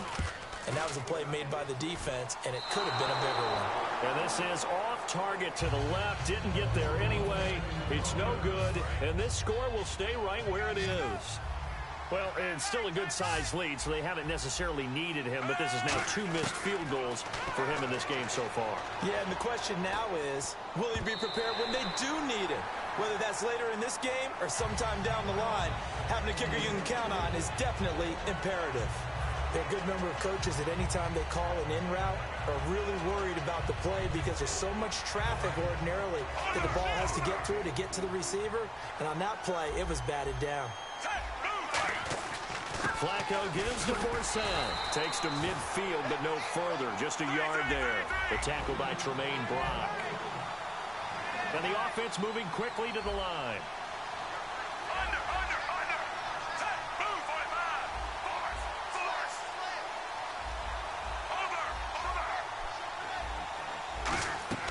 Flacco from midfield. Looking here for Smith downfield. And this is caught inside the 5. And he'll take it into the end zone for a Ravens touchdown. Torrey Smith, 49 yards. And the Ravens draw a bit closer. And correct me if I'm wrong, that was just a simple fly route, wasn't it? No, there's nothing to correct at all. You've got it down pat. And I just remember as a player, when I'd be in practice sessions, and I'd hear 9 from the receivers, that meant fly route, go. Uh-oh, look out. That was the 9, and he just kept going all the way into the end zone for the touchdown.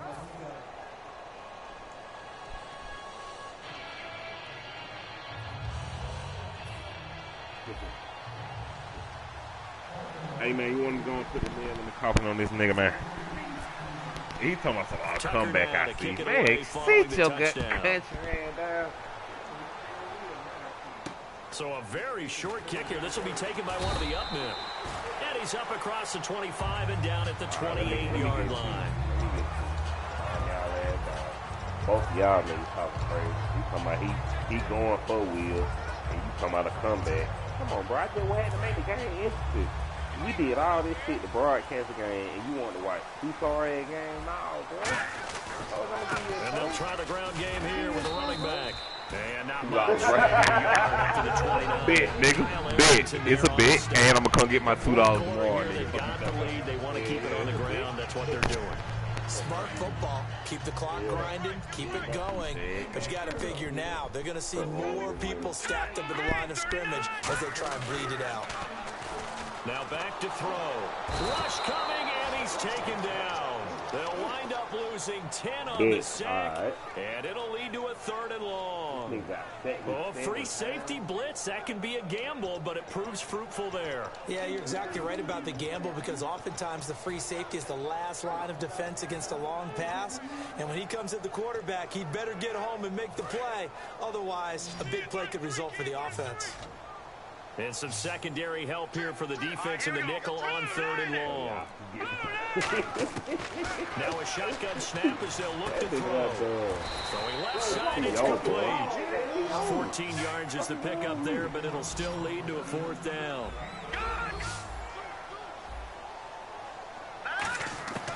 From the shotgun, he'll look to throw.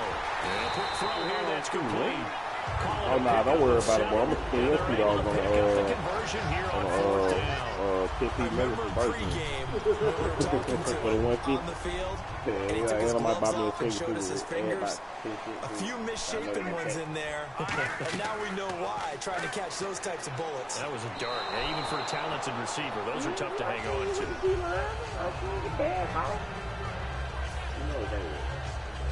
Offense looking to avoid a 3rd and long. It's 2nd and 10. I'm gonna pull some dang shit. They'll run it now out of the gun.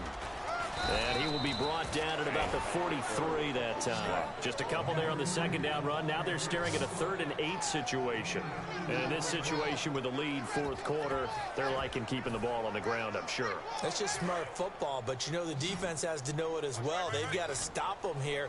So now we're going to see that loading the box in a big way. 6, 7, 8, 9, whatever it's going to take, puts a little bit more pressure on your big offensive line. A gain of 8 and a 1st down. And that pickup of a 1st down, that's going to leave a mark, because they really needed to stop them there, didn't they? That's so frustrating. Defensively, you're a play away from getting that football back here, down late. Tough. Now they've got to find a way to create a turnover or takeaway. Otherwise, this one will probably get away from them. Quick hitter here, it's complete. A gain of 6 there on 1st. I know many people like to throw to the tight end, maybe in a little flexed out position, because he creates mismatches with his size.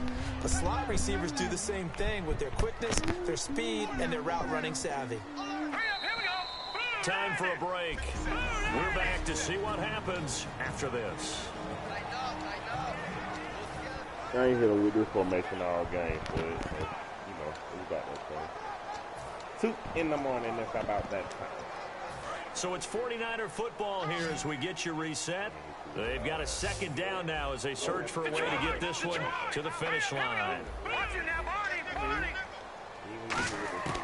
Out of the gun, they'll look to throw. And he can't get a throw off. He's taken down. What a huge play at this point in the game. Man, he got in there so quickly, Charles. What could the offense have done to adjust and account for that? But what you're hoping is that you figure out and you see and get a clue that maybe there's going to be some pressure coming at you, and you change the blocking schemes. Maybe you go to max protection. The biggest one is maybe you bring your running back in to try and keep you clean. But in that case, that didn't happen. 0 accountability, and a sack resulted. And he couldn't hang on to it through the contact. Incomplete. And he still doesn't have a catch. We're into the 2nd half. I think it's a little bit of a surprise to me, but that was one he should have caught. Absolutely. That was his best opportunity right there. He dropped it. And here's a big one now. Trying to hold this lead. They're going to go for it here on 4th down. Back to throw here. And no, it's incomplete. Chip Kelly trying to push the envelope here, but it doesn't pan out. And this defense will take over right near midfield at the 49-yard line. No surprise. They try to throw the ball on 4th down, but it gets batted down. They don't pick it up. Well, a little football 101. When you're going toward that quarterback, you see he's going to start to throw. Get your hands up, right? Get your hands up, affect the play, and then everyone get your hands up. When the ball gets to the receiver, moment of truth, knock it away. A good pickup there at 22. And they're going to hurry back to the line now. Possible run anticipation. Here's the D-line sandwiches together. And he is met at the line of scrimmage, and he goes down right there. Call it no gain on the play, and it'll be 2nd down. Offense still needing 10 yards, 2nd down. He's fumbled already once, Charles. I'm not going to say that that was in his mind there, but I'm sure that during some of these plays he is mindful of it. And once you fumble the ball, you know what your team tells you and your coaching staff? Take care of it. Rest of the game. And that does get in your mind a little bit. And sometimes that slows down your effort in trying to get free from tackling. And the defenders know it too. They sniff that out, don't they? Everybody wants to swarm the football. You know what the rule is. First guy hold up the runner. Everyone else try and get there and strip the ball free. And quickly they get to the line. He's back to throw. And the hit jarred it loose. It's incomplete. It looked like they had something there, but I think that he was thinking about running with the football before he actually hauled it in, and that led to a big drop.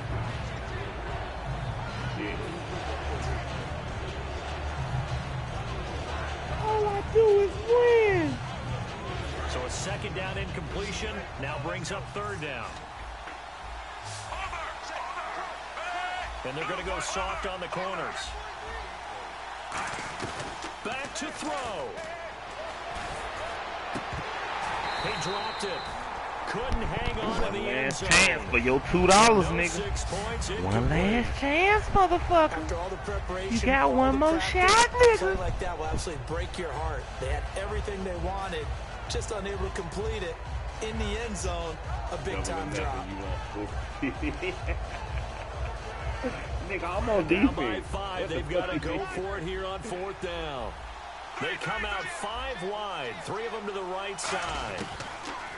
He'll look to throw, and it is incomplete. They had to go my for it dog. with such little time That's my remaining. dog. And you can just about put this one in the win column for the 49ers. Though certainly not the way that they were hoping that possession would end, failing to convert on fourth. And now they've got to make sure that they keep their poise, they keep their confidence. Just because it didn't work once doesn't mean if they get that same situation later that they shouldn't go for it again.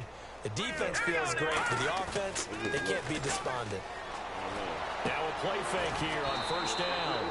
And Davis went it left side. Give him a couple on the catch. It's 2nd and 8.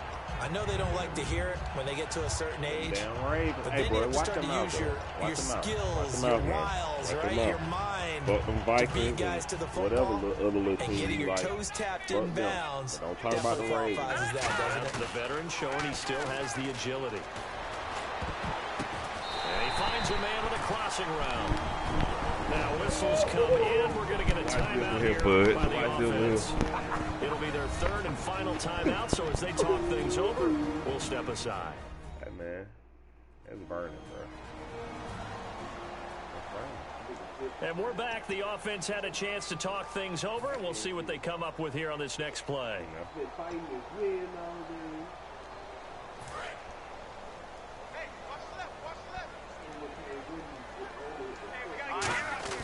That one looks like he'll throw here. To the sideline, and oh, a nice catch there. Made sure the feet were inbounds, and they were. Let's make this one simple. What a catch, especially the finishing part of getting his feet in bounds, toe tapping, and of course, foot dragging. Little tapestry, if you will. Oh, I like it. They'll drop to throw. And this is incomplete with a clock showing just 3 seconds left. I wouldn't be shocked at all right now if there's a look of surprise on the big fella's face because he had the route that he wanted, running the corner, and usually he's able to use his body and catch the football, but a really nice play by the defenders, able to knock it away. A nickel back added defensively as they look to stop this 3rd and 8. They'll set up to throw. And now here is another interception. And an alley to run. A great read, and it's picked off. But he will not be able to... It's a thriller every time we play. Every time we play, it's a thriller. Thriller night. Bad nigga Steve Young came in the game and threw 5 picks.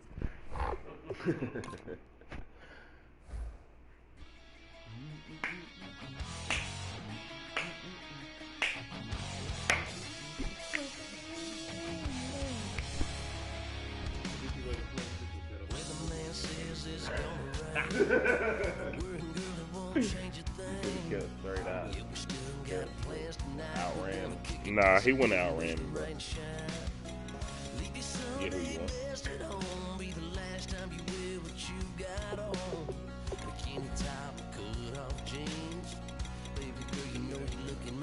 Gotta get done.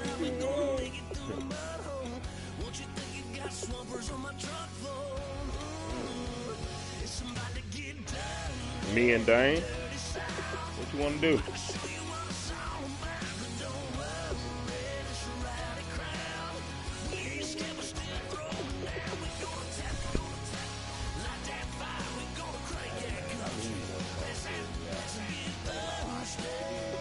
Oh no, I got on white.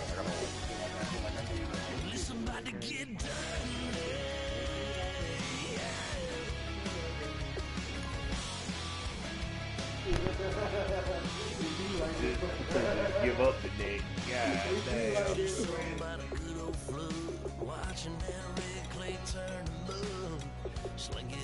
Hell nah, nigga. Bro, I'm telling you, if we got there and get the snow on quick, I'm telling you now, and I'm playing again. I'm not playing no fucking 3 snow games straight. Bet $2. Alright. That nigga said bet $2 they get throwing at least 2 picks. Hold on, man. I got $4 say they get those 4 picks. It's $4 a pick.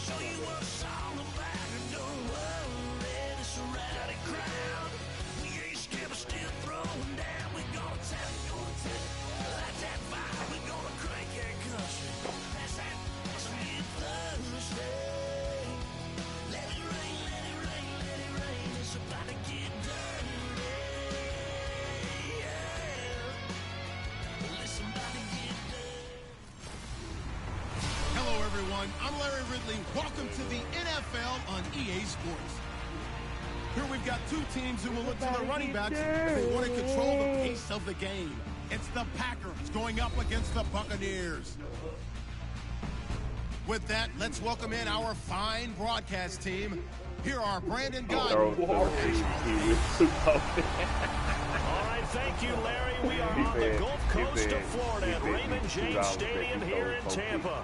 Tonight, we've got a great Sunday night matchup between the Green Bay Packers and the Tampa Bay Buccaneers.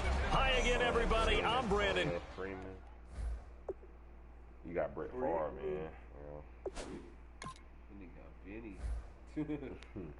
Benny Testaverde, bro.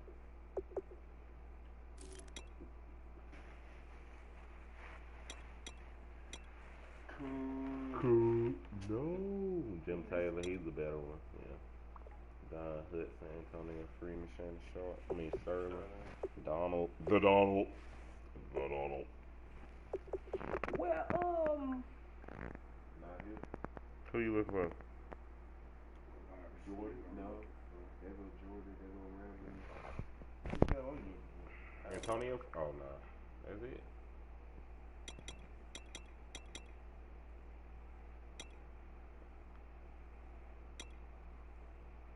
William get paid just to roll up purple.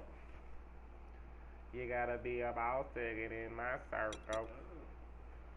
You gotta get it off of my girl, my Merkel. Ray Nitschke. You bitchke. Herb Adderley. Them damn receivers. Down the nigga said down the receiver. Clinton Dix. Man, they they got a whole bunch of 93 and 94s. Leroy Butler. Damn. Alright, man. Alright, nah. Now let's see what I got. You know I got the Lynch. Brad. Warwick. Mike. Keyshawn. My receiver slow as hell. But they clutch though. Look at the fucking O-line. Ain't no wonder James get hit. Leroy Selman. Warren got to know his rate. Got to know that. Him and Jerry. Yes, sir. Derek Brooks. Oh, he right outside. I can see. It's injustice. Got to have run day. Bradley McDougal. Jackson did, man. Keyshawn mossing on niggas. Okay, we finna find out shit. We down sure finna find out for us. I guarantee you that, bro.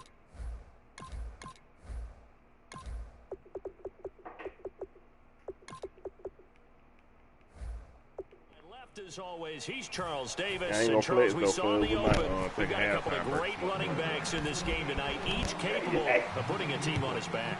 And I'm excited to talk about the runners, not just the passers, who have a big might not hand and even who's be no going to win this halftime break. game. Both of these guys are I'm doing gonna all. call Can you run when it, we can catch it. coming back Can't in the wait to house. get this one started. Tune back in. Hopefully I'll be up before this nigga even got damn finna roll the bump.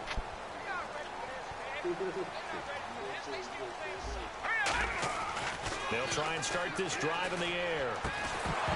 And incomplete to open things up. The target that time was Vincent Jackson. And that'll bring up second down.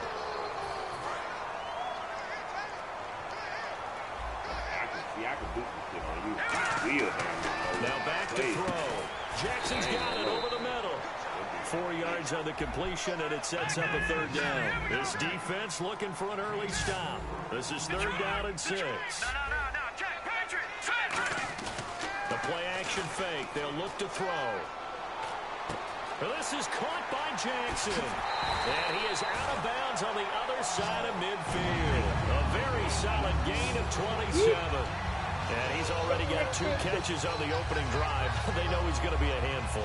And sometimes you game plan for that offensively. You want to make sure that guy touches the ball, and sometimes it just happens naturally.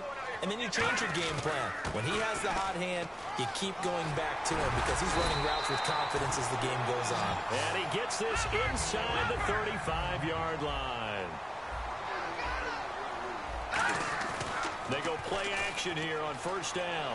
Backing up. And he's going to be out of bounds down inside the 20. It's a gain of 14 there. A monster 2016 for Mike Evans. His Buccaneers didn't make the playoffs, but it wasn't because of his production. Led the league in targets and was in the top 5 in many other receiving categories. What a big-time year for him. Now, 4th in yards, 2nd touchdowns just outside of the top 5, 6th in catches. So he's going to be a handful for teams in the future. I mean, he's got a long career ahead of him. A long career ahead of him, and look for him to increase his yards after catch as he moves forward in his career. And I know it's hard in live action, but you've got to keep your hands away from the face. That's a 15-yard penalty. You work on it all the time, making sure your target area is lower and trying to keep your hands away from the face mask so you don't get the big penalty. They'll give it to him right up the gut. Try to find a lane, but instead he'll get back to the line of scrimmage. And no more. No gain, and it's second down. And as a defensive end, getting off the ball quickly, swarming to the football, making a tackle, that's what we saw right there. Yeah, that's what their job is, and really a lot of the time they have to throttle back a little bit in the run game because you know those defensive ends, they're like in a sprinter stance. They're just headed straight for the quarterback. That was good recognition on that play to hold them to no gain. Holding offense. So holding by the offense, and maybe now got to shift up what you want to do on the playbook. Yeah, definitely. Change what you're doing in the playbook, but boy, the advantage shifts to the guys on defense, doesn't it? Longer yardage situations, they often become bolder. Here's a play fake as they set up to throw. Buying time to his left. Into a double team, and it's intercepted. They find some open field here. He's got the lane, and there he goes. And into the end zone, it's a pick 6 and a Packer touchdown. And the defense could not have written a much better script than that first drive, pick 6. The offense never got a chance to really get oiled up there, did they? But the defense, they certainly got in gear. What a big-time play and a great way for them to start. And now the offense, they've got to turn things around and figure this out because your backs are on the ground real quickly. Yeah, usually when you're starting the game getting the ball, 0-0 is the only score you're worried about. Now the second time you get it, you're already down a touchdown. So they'll get another shot on offense following that pick 6. And now the kick is away. Sorry, you next, nigga. Fielded about a yard deep. And last year that would have been a net gain of 5 on the return. This year he stopped where he would have been if he had taken a knee. And that's at the 25. So the ball switches back over to Tampa Bay, and as they get set in place on offense, Charles, talk about the running game and the O-line, where they stack up going into next year, because Doug Martin was only active for 8 games this last season. Rushing total dropped down to 400 yards, basically. Yeah, they were fortunate they picked up Jaquiz Rodgers during the year. He gave them some nice games throughout, but I start with the offensive line. They've got some good building blocks. Left tackle Donovan Smith, guard Ali Marpet. Great. And right away, he lost the football. And they will take over at the 26-yard line. As you and I both know, one reason teams script plays to start a game is so they can practice them ahead of time. I will guarantee you that fumble was not in the script. You don't think they had fumble written next to play 1 there? No, that was never in the script, because they want to have good memories when they go into a ball game, not something that could have gone wrong. They'll come out throwing here to start the drive. A hit as he throws there, incomplete. How many times when we see an incomplete pass, we just look at the receiver and say, should have caught that one. That was a drop, and we just put it on the offense. How about a little credit for the defense there? They just forced an incompletion. Yeah, especially after starting in a tough spot defensively, but a good start there on first down. That gave them a little extra confidence there, starting, as you said, in a tough spot and being able to make a play on first down. No gain on that one, and it's going to bring up a 3rd down. So nothing there on the screen that time. That means all that great acting they tried on offense went for naught, didn't it? Because you have to try and influence them. Make them think that you're doing something else. Make them think that they can get to the passer by letting them by and then setting up the screen and getting downfield. Didn't happen at all. Give a lot of credit to the defense for not tumbling to that one. Now that'll be tipped. He ain't gonna get that. He ain't gonna get 3, y'all. And they have the football and will take over He ain't at gonna the get 3. 24-yard line. They told us repeatedly earlier in the week in our meetings, we need some plays from our defense here on the road early. They got one. And don't think they were above all week long pointing out to their defense that the other defense is rated higher than them. You gonna let that happen, guys? Is that how we're going to play? And they responded to the challenge. Sometimes it looks pretty simple, batting the ball away, but oftentimes there's some pretty good teaching and practice that goes into it. Being able to get to the receiver, not interfere, and get his hands through the football and knock it away. Now a handoff looking right. Able to get away. That's why you keep the legs churning. And a nice run past the 30-yard line there. 2nd down, a little more productive than first. 7 yards on the gain. It gets him to 3rd and 3 now. Well, there's an example of patience being rewarded. Ran the ball on first down and got stuffed. Most people would scream, throw the ball here in this situation. They stayed with their roots, stayed with running the football, and they got rewarded.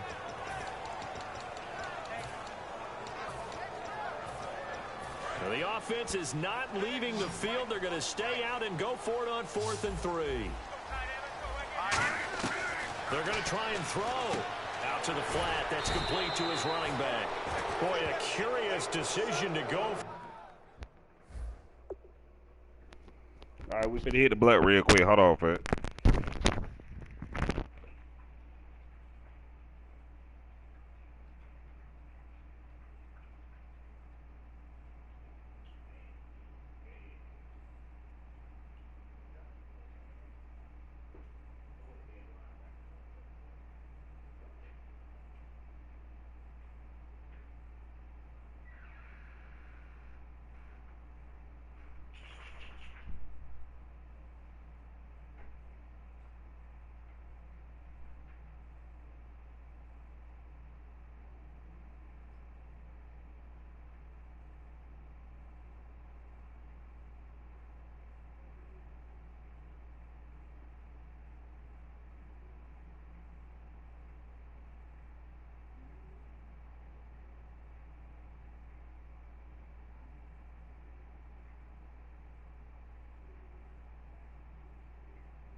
I know you got narcolepsy and shit, man, so don't go to sleep. That live, baby. Nah, ain't no need to call him. He listening. Forgot he got narcolepsy. For it doesn't pan out, and the Packers are going to get the football back in excellent field position. So they take a big chance here in their own territory, and you think the coach may have some questions to answer? Yeah, and, you know, normally we focus on the media, right? The social media barrage that he's going to get for this one. How about on his own sideline and in his locker room? Yeah.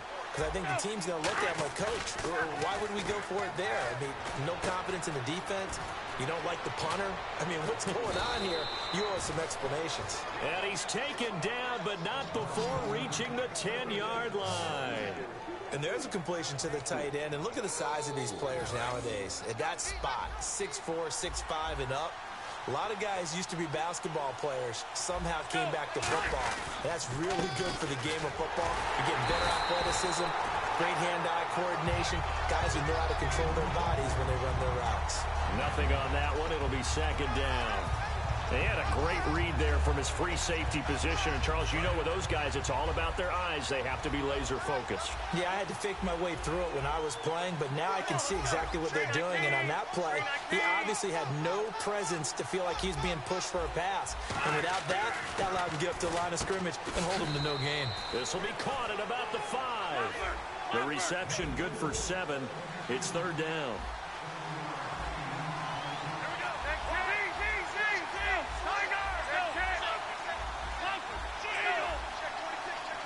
Both the run and pass still in play here on third, and he'll take this into the end zone for a Green Bay touchdown. A great effort there. A 3-yard touchdown run. And the Packers add on to their lead. Well, they decided to run it in and got it done on 3rd and goal. A lot of times that's a passing play. And the kicker just has to come out for the PAT. He can breathe a sigh of relief as well, right? Although I don't know if he's really breathing a sigh of relief. I think he likes to put 3 points on his ledger.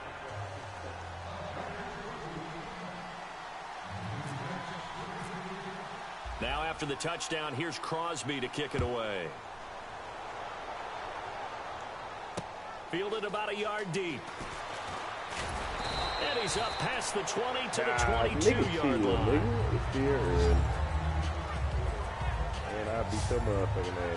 Here comes the Tampa Bay offense now heading back out onto the field. And last time out, went for it on 4th down, turned it over, gave them great field position, turned it to 6 points, so they've got to recover here, Charles. It's amazing what one decision can do in the chain of events, right? The decision to go for it on 4th down. Caused all of that. It caused every bit of it, but it showed confidence. Hey, I've got confidence in you guys. Go pick it up for them. Didn't happen. Also showed confidence in the defense. They didn't pick up their end of the bargain, so now they've got to come back out and start over and rebuild that confidence. 13 yards there on the pickup, and it's good enough for a Tampa Bay first. Well, clearly one of his advantages as a passer is his height, sit back in the pocket, fired over the middle. That makes things tougher defensively, doesn't it? It really does, because your goal is to move. Back now with Charles Davis. I'm Brandon Gaudin. It's the Bucs in possession of the football as we begin the second quarter, but they face a 2nd and long to start things out.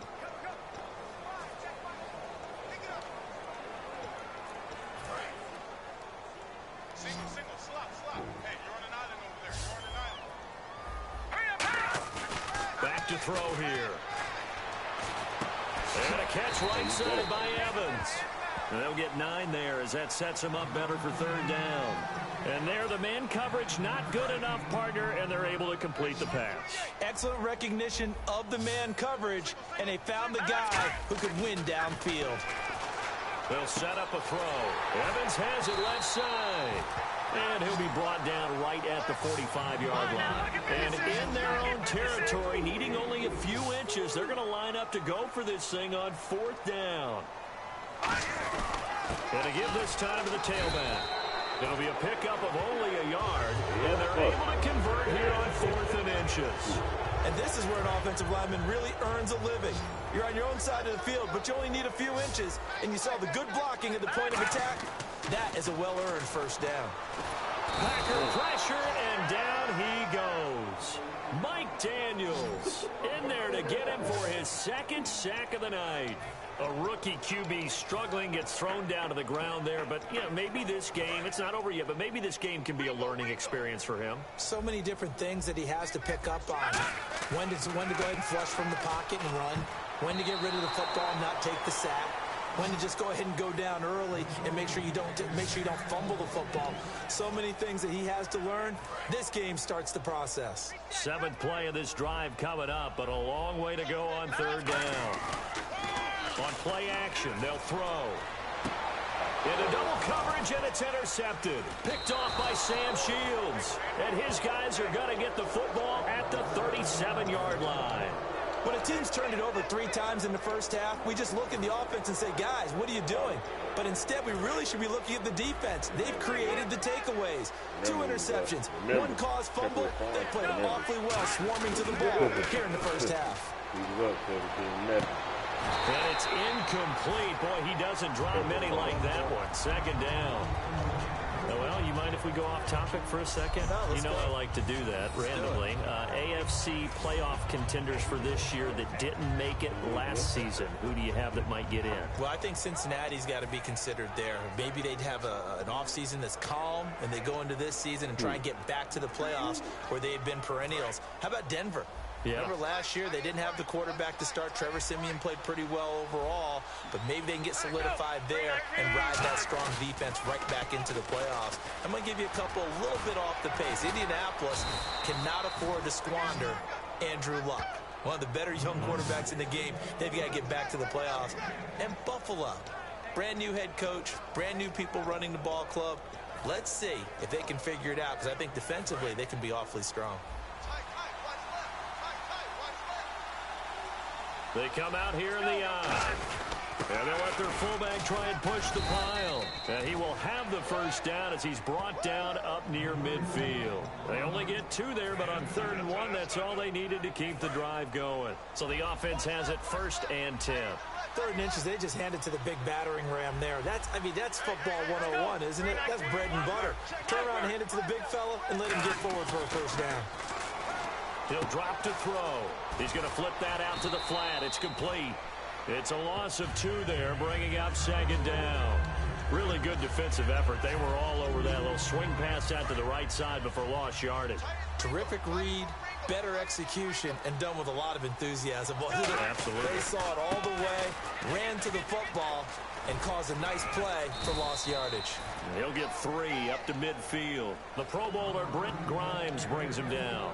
Well, so many times we look at a short run and we praise the offense for trying to set the tempo and establish things, but the defensive guys, hey, they just won the battle there. It wasn't a big run given up. They don't always have to absorb the body blows. Sometimes they dish them out themselves. We remind you that coming up in 2 minutes' time, we'll hand you off to Orlando, where Larry Ridley will have highlights and analysis of this first. Nowhere to escape, and he goes down. Robert Ayers in there to drop him for a loss of 10, and it'll be 4th and long. And now the Bucs deciding to take a timeout defensively. It's just their first, so they'll have 2 remaining here before we get to halftime.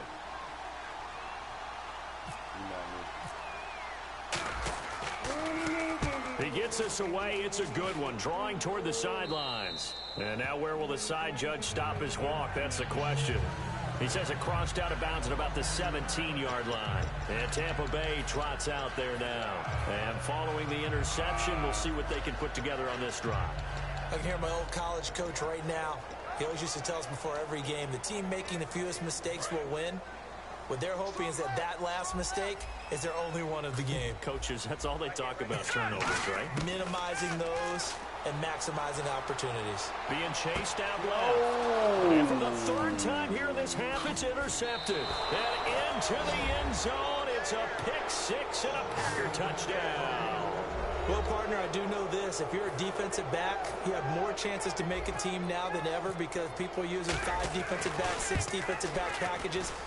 Not exclusively, but way more than before. That was a nickel package there, and what a pickoff. Why is that? Why are they using that more? Because more people are throwing the ball on earlier downs than ever before. This has become a passing Not league, even with and fun because of that, anymore. more defensive backs on the field on most plays. It's not. And It's this like will you're not not even be watching. returnable. It's out of the back of the end.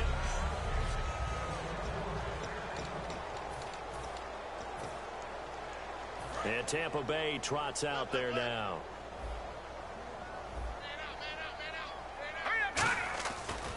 And he'll give it here to his running back.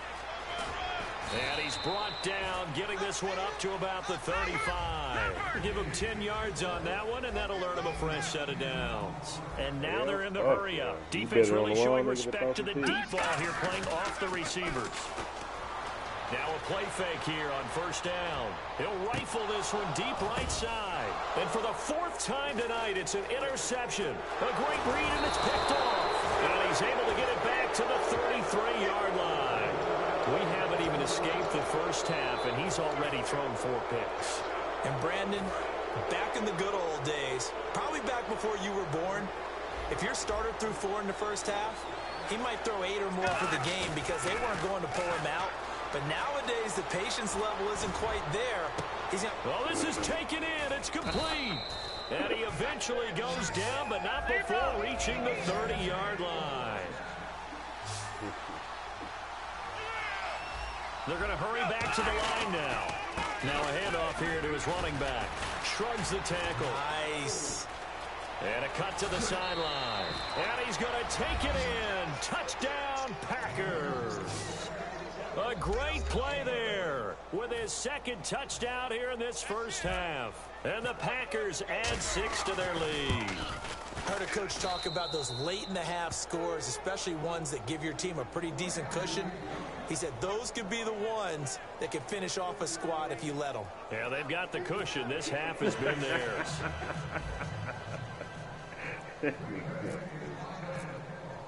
Now after the touchdown, here's Crosby to kick it away. And that'll carry over the back line of the end zone for a touchback.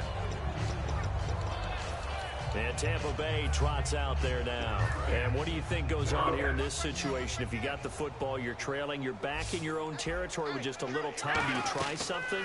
You're thinking about jump-starting your team. And bye.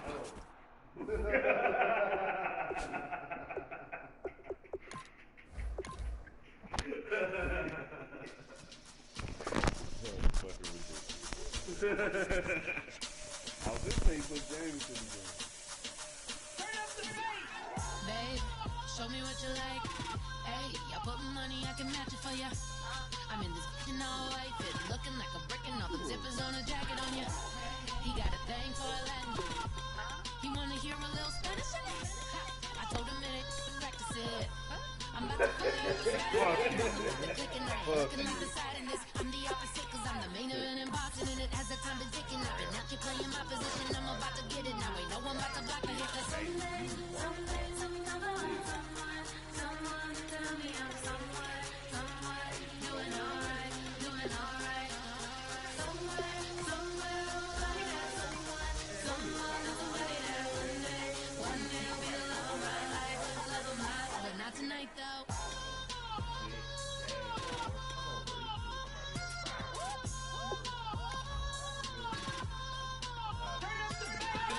Hey, I'm only here for a minute. Bet you want a girl to keep it independent, and I know you gotta like a girl that's this appealing. Get you caught up in the moment, then I'll get you in your feelings. Tell your boys that you gon' meet them later on. Both of us are so taxi, leave the meter on. First time you out in Cali, never tried no strong, so you gon' have some stories to tell when you take it back home and tell them one time, Snowy always showed you what it's like. Leave you sleepy like the call the umpire. Get you out and get you rolling, get you gotta go. I got a flight up in the morning.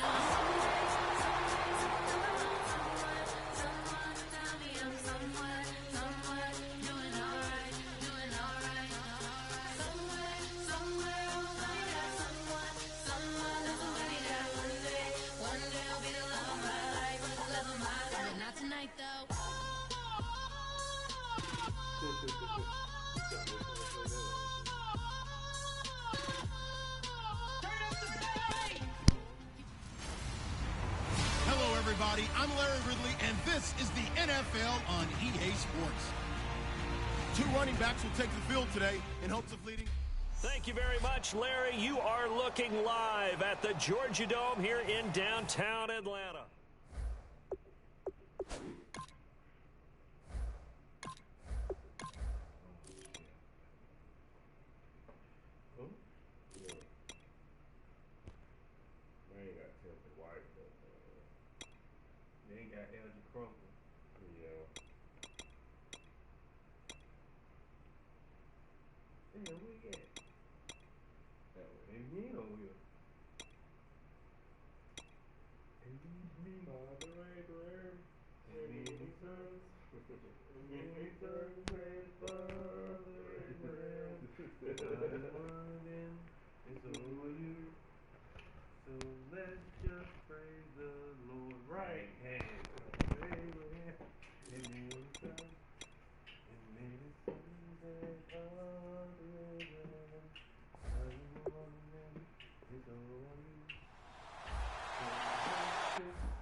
Talk about the song that let me in.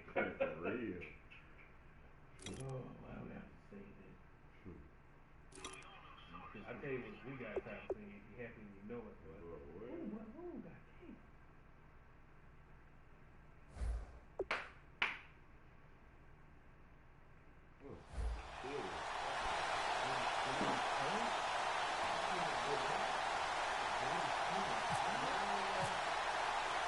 The Rams kickoff team on the field, and here we go with the ball in the air. This is taken about 7 yards deep.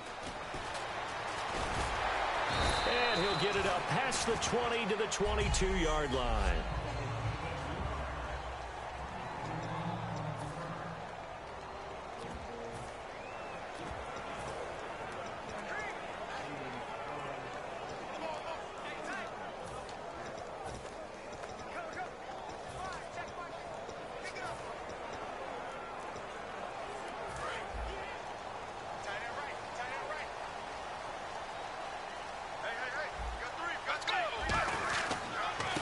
And to give this time to the tailback.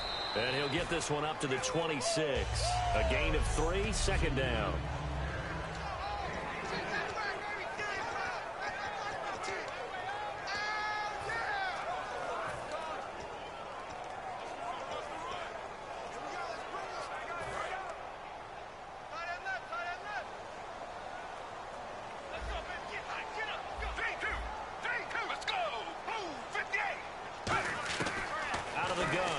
To throw, shreds the tackle, and incomplete there. A nice hit, jars the ball free, and brings up third down.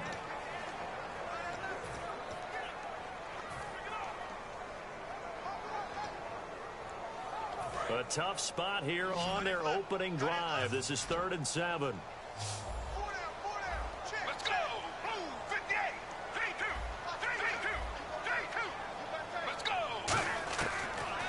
Shotgun snap as they'll look to throw. And he takes a shot on the release as this will be incomplete. The Pro Bowl wideout Julio Jones is intended receiver. And it's 4th down. So on 4th down, the Falcons will call on Matt Bosher to punt it away. Deep for the Rams, Tavon Austin.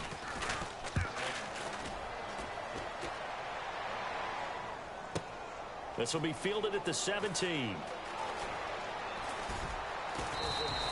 A good return there. Call it 13 yards. And the Rams will go on offense here with a 1st and 10.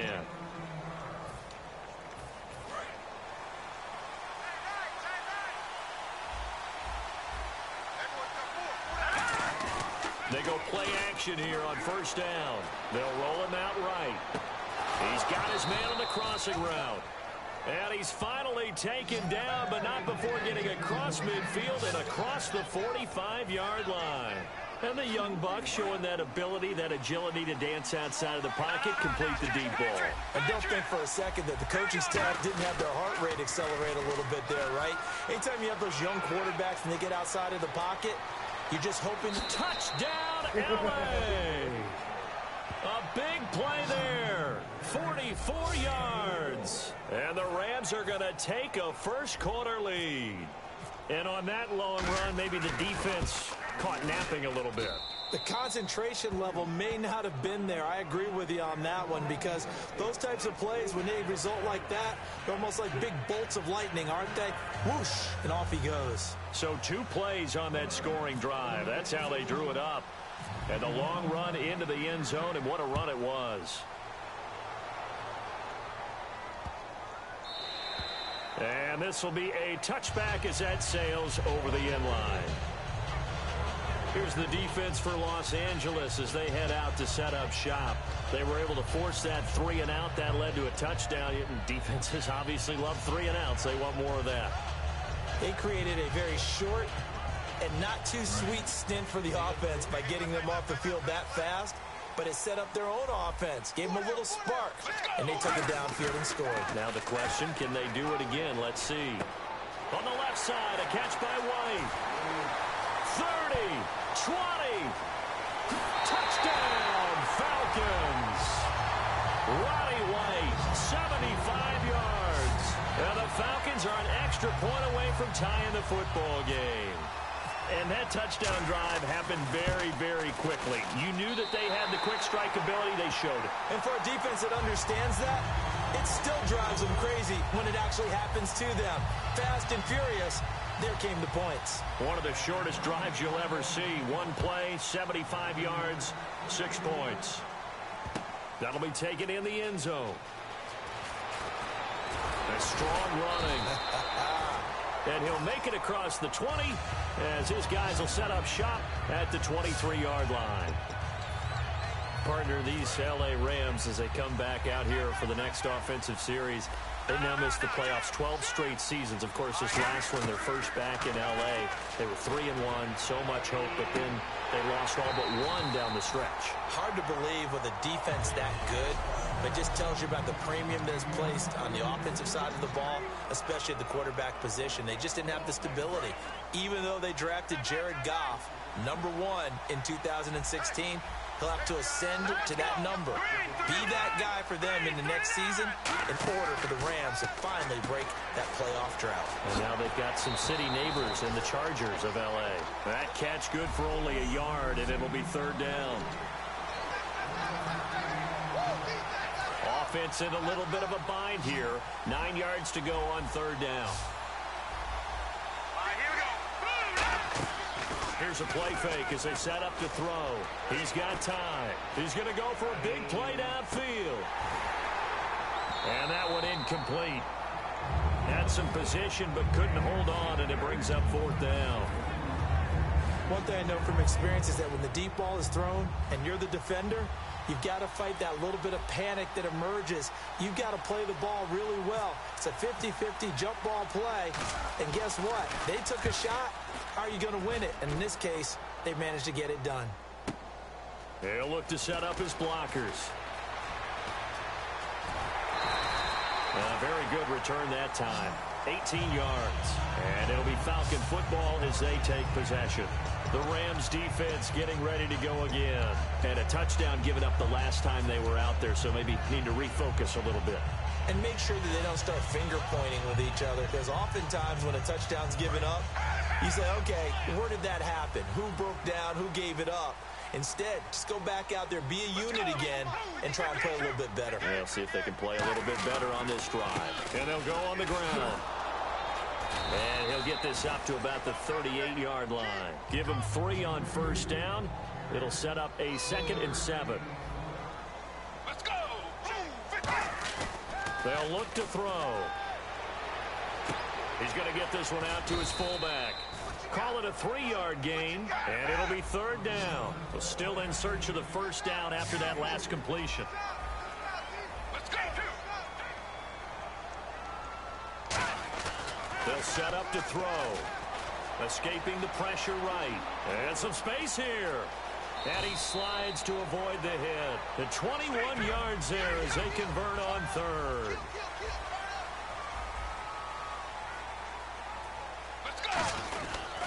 They'll give it to him right up the gut. And he'll be taken down at the 33, a pickup of about 4.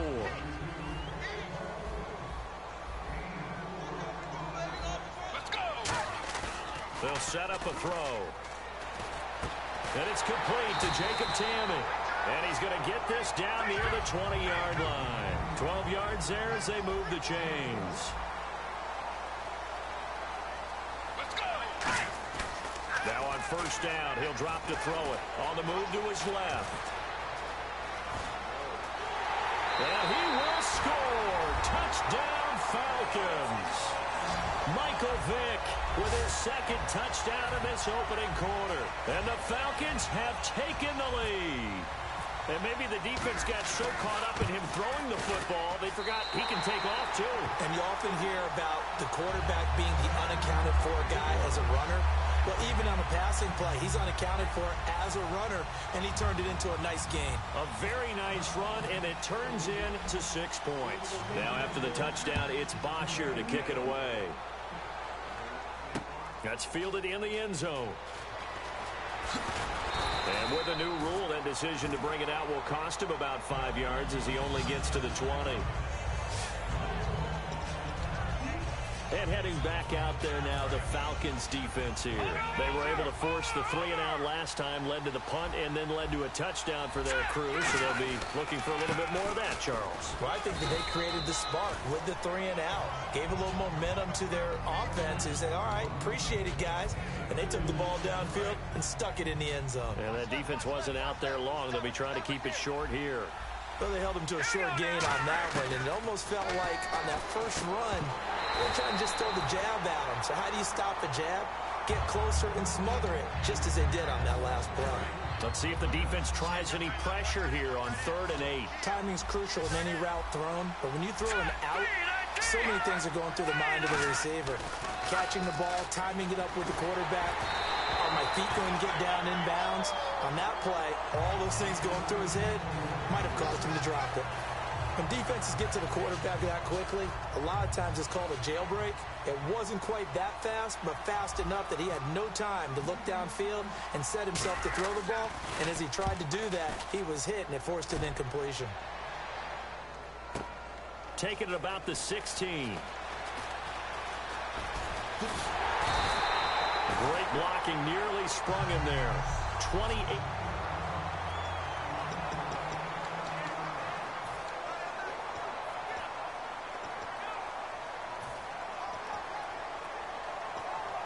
Here comes the Atlanta offense now ready to take over here. And that recipe on their last drive that resulted in a touchdown looked pretty good, so they'll be hoping to do that once more.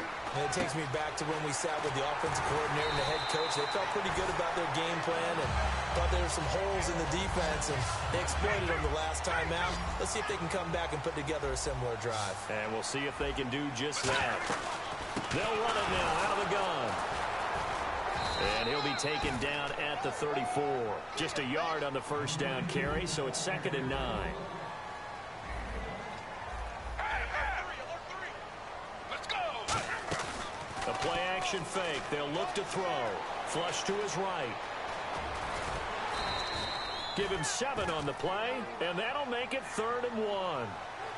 Okay, he's not going to get the first down, but this is still a nice job of buying some time and then running to get to the sideline and get out of bounds and avoid the big hit.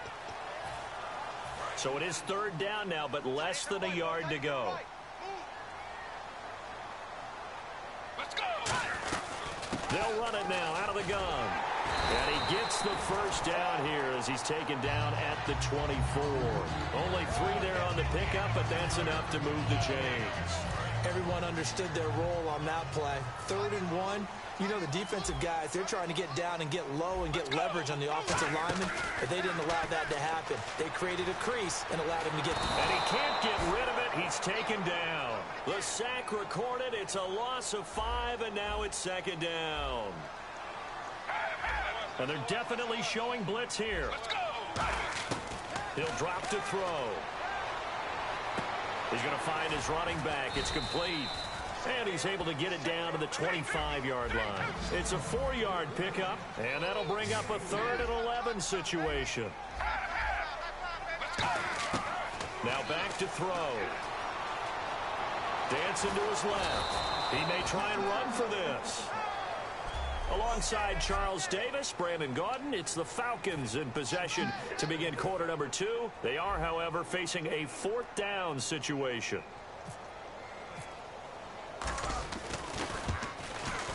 And the 14-year trusty veteran able to knock it through. But there is a penalty marker down. They might be forced to try this one again. Personal foul. Roughing the kicker. Defense. Oh, and you just can't do that. 15 yards on the roughing the kicker call. Absolutely inexcusable. The kicker's in a defenseless position, and he just gets taken out. They come up in an offset eye. And on the ground they go with the running back. And running room scarce here. He's going to be stopped in his tracks at the line of scrimmage. No gain on the play. It'll be second down. Crashing in from the end there, not to disrupt the pass game, but to disrupt the run game. Yeah, I love the distinction, too, because the good defensive ends, they can do it all. Set the edge in the run game, make sure that no one can move it that way, and, of course, rush the passer. On that play, use his speed to get there in the run game. Let's go! Back to throw now on 2nd and 10. Steps away to his left. And he'll be brought down this time at the 5-yard line. 7 yards on the play. And just like that, it's third down. Let's go!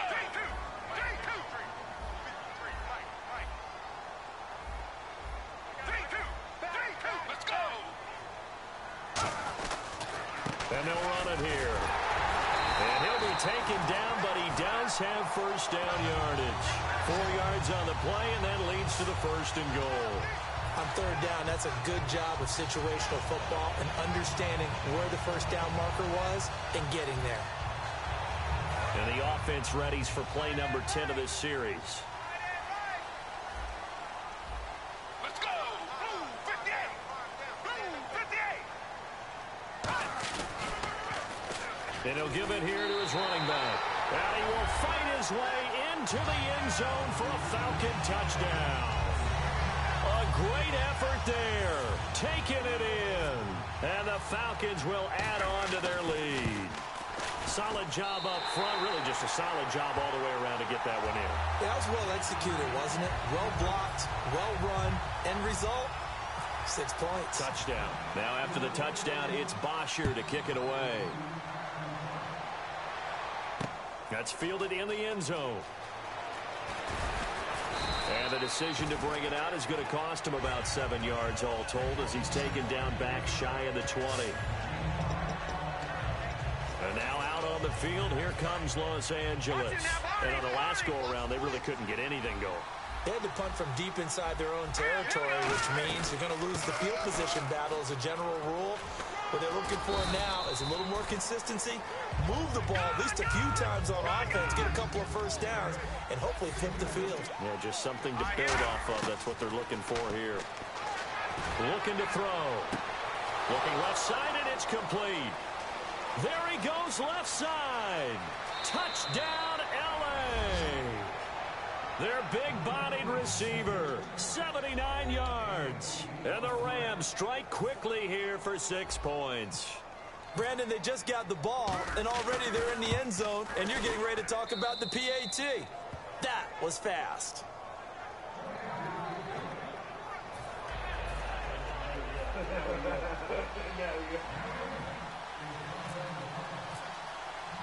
This game back within a touchdown now as the kickoff's away. And they will not get a chance to return this one as it's through the end zone for a touchback. Here comes Michael Vick now leading his offense back out there. He's thrown for a touchdown. He also ran for a touchdown, so they have to count for a guy that can do a little bit of both. And because of that, that puts a defense back on its heels. Because normally you just think, okay, he's going to throw the ball. Let's tee off, put a little extra pressure on him. But when he's able to either escape or run with the ball and design plays, that really changes what you try and do on defense. Yeah, you certainly can't forget about the arm, that's for sure. Partner, that defensive win reminds me of something a coach of mine used to say all the time. If you really want it, you'll find a way to go get it. And the defense did exactly that. Second down, offense behind the sticks here. 2nd and 13. Let's go! Now they'll throw here out of the gun. Nowhere to escape, and he goes down. Aaron Donald able to get him for a loss of about 3. Well, it was second and long. Now it's third and even longer. They're going in the wrong direction here. Because they're moving exactly the way they want to, but you're exactly right. Definitely going in the wrong direction for the offensive guys. The Rams go nickel here defensively on third. They'll look to throw. And Tammy with it over the middle. And he's eventually brought down, but not before he reaches the 39, just shy of the 40. They'll run it now out of the gun. Fighting through. And not much room to operate as he'll get this up only to about the 41. 2 yards on the pickup there. It'll be 2nd and 8. Let's go! Let's go! On play action, they'll throw. And that one got tipped. Kind of threw everything off. It brings up third. I think that's a big-time play there because the slant route is really hard to cover because the timing is so quick. But able to see it, diagnose it, and get to the football, that's why he was able to bat it away. And if they want to keep this drive alive, they'll need 8 yards here on third down. Let's go! Now a shotgun snap as they'll look to throw. He hits White, complete. Past the 20. Touchdown, Falcons. Roddy White, 2 catches, 2 touchdowns here so far. And the Falcons will extend their lead. Now he's having a nice little first half here, partner. And it's a first half that leaves us anticipating what can still come. I mean, 2 touchdowns already here through the second quarter. There could be plenty more before this game is over. That time, a 6-play drive. And the Falcons score to cap it off. Now after the touchdown, it's Bosher to kick it away. That'll be taken in the end zone. And a pretty good return here. He'll be stopped just shy of the 25 at the 24-yard line. Now here's the signal caller getting ready to lead this offense again. And how does he rally the troops, so to speak? He's played well, but they're down big on the scoreboard. How does he get his guys going? To make sure they understand it's not a me game, it's a team game. Everyone has to come together. Everyone has to up the level of play a little bit, including himself, and find a way to make some plays in order to give them a little bit of a spark and rally the team. We'll see if they can indeed rally down big on the scoreboard right now. They'll look to throw here. Deep drop, looking deep downfield. And it's knocked away and incomplete. They decided to air it out a little bit on that play, take a shot downfield, but the coverage was really nice. Able to get a hand in and tip it away.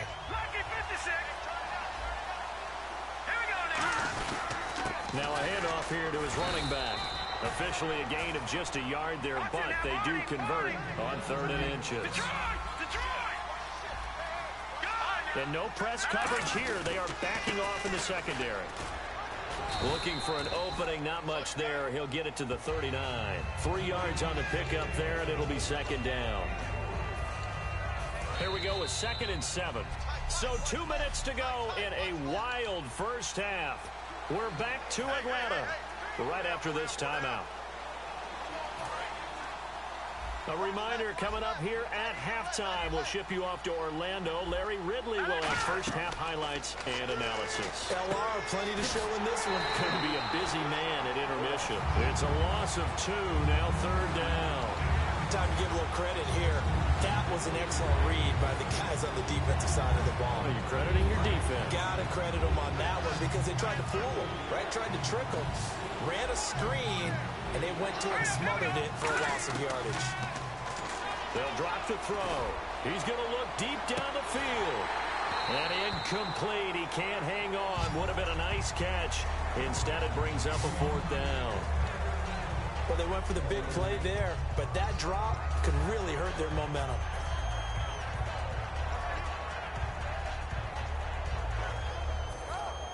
And a tough ask here. They're going to go for it on 4th down and 9.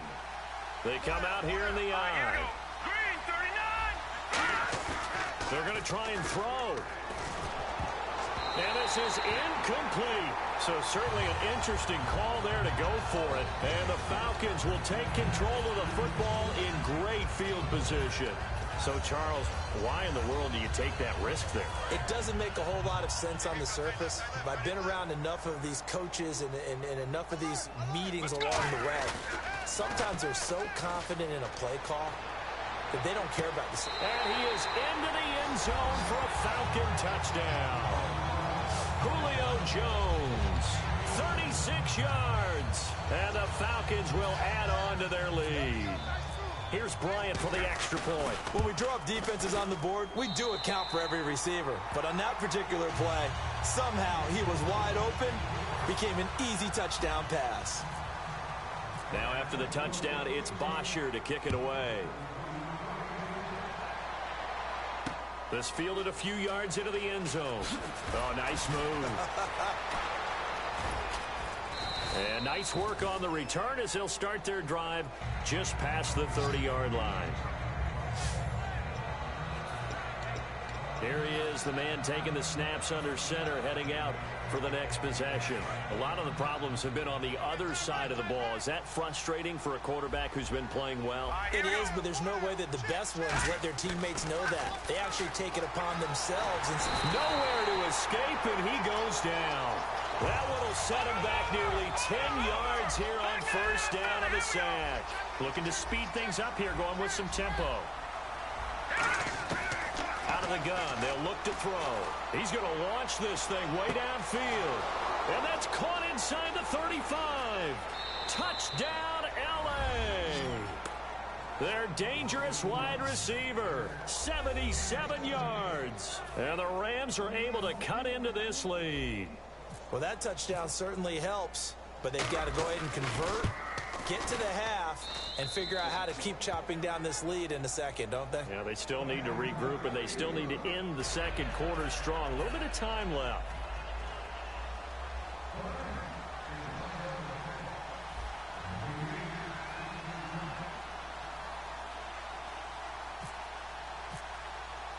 The Rams kickoff team on the field, and here we go with the ball in the air. And this will not be returnable. It's out of the back of the end zone for a touchback. Atlanta now coming out on the field. And we'll see how this is played. Offensively, they've got the lead. Not a whole lot of time left. What do you think, Charles? Well, it's tempting to try and add to your lead, but a mistake there, that could change things in a big way. I say go ahead, take the knee, get on out for the half. Let's go! They'll run it now out of the gun. And he will lose yardage here back at the 23-yard line. That's going to go as a loss of 2, and it'll be second down. So, Brandon, when this offense gathers together to watch tape for this game, they're going to be feeling pretty good about themselves until the coaches get upset about the play we just saw. But you know their defense is going to be. But we put up big points all game long. The defense is going to win one every now and then. It's grabbed over the middle by White. 8 yards on the completion, but now they face third down. One thing I can say pretty safely, that route is not called if you don't have a guy who can throw the ball and put some mustard on it. Because if you're going to lollipop it in the middle of the field, bad things usually happen. It takes a strong-armed guy who can rifle it in there, and they were able to successfully complete that one.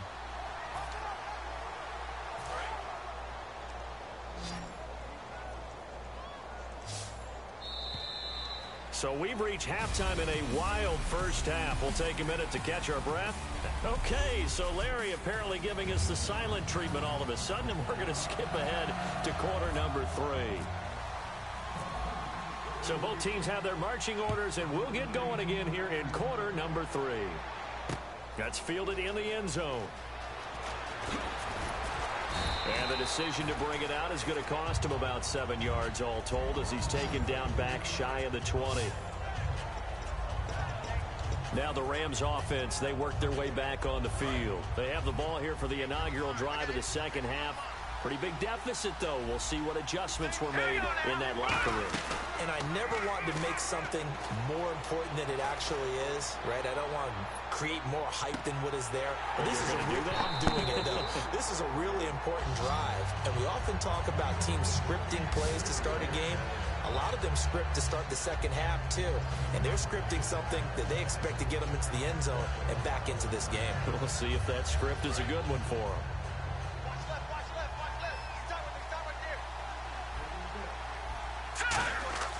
He'll try again with the arm here on second down. And Cook has it left side. Only 3 yards on the catch. It's third down. Got to give credit where it's due. Really nice defense on that play. The pitch and catch was successful, but not any run after it. So 3rd and 7 and an extra defensive back on the field here. Definitely want to play coverage here. And incomplete. The contact made the ball roam free and brings up 4th down. Looked like they had an opportunity for a big play across the middle, but he didn't have the concentration or the focus necessary and dropped it before he could haul it in.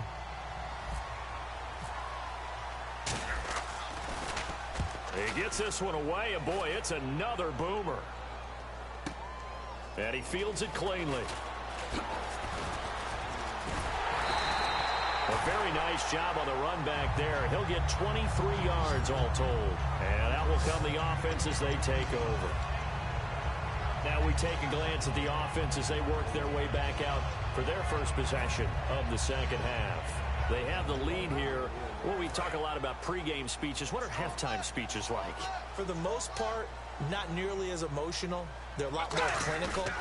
Every now and then, though, they'll get after you if they think they need to light a fire. Into heavy traffic, and it's intercepted. Picked off by Tremaine Johnson. He will not go down. Have to retake those ankles.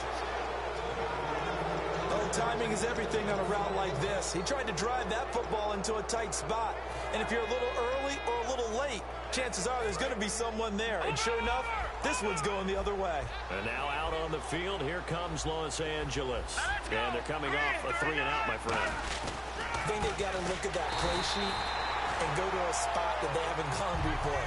Time to shake things up a little bit to try and get this offense moving. Okay, so how do you do that? How do you shake things up? You look at what you've called before, realize it hasn't worked. Go to so something well, else. and maybe try and find one of those special plays from one of your better players, and maybe try and hit something big and get things going in the excitement area. And the hit jarred it loose. It's incomplete. On any passes in the middle of the field, anyone who's going after the football is going to be conscious that it's probably going to be contested and often physically. Sometimes that leads to drops. So now at 3rd and 12 with an extra defender here in the secondary, a nickel look. And this is going to be incomplete.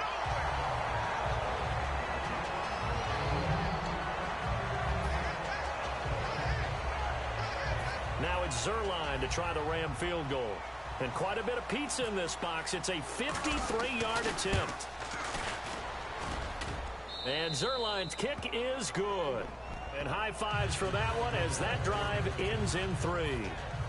So the defense gets the pick. The offense, Charles, they go backwards, but they do get 3 points. Very happy to get to 3, but you know who's happier? The defensive team on the other side. They shut them down after the turnover.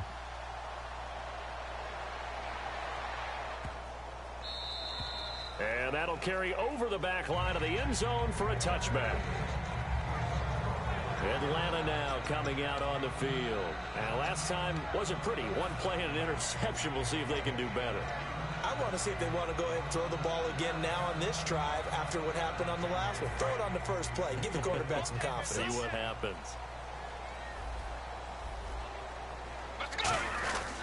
They'll give it to him right up the gut. And he'll get this one up to the 26. Just a yard on the pickup there, and it'll bring up a 2nd and 9. You know that old expression, it's not my night?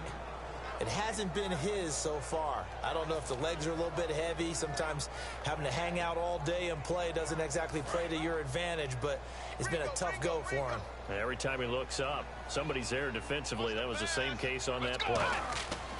He'll drop to throw. Incomplete.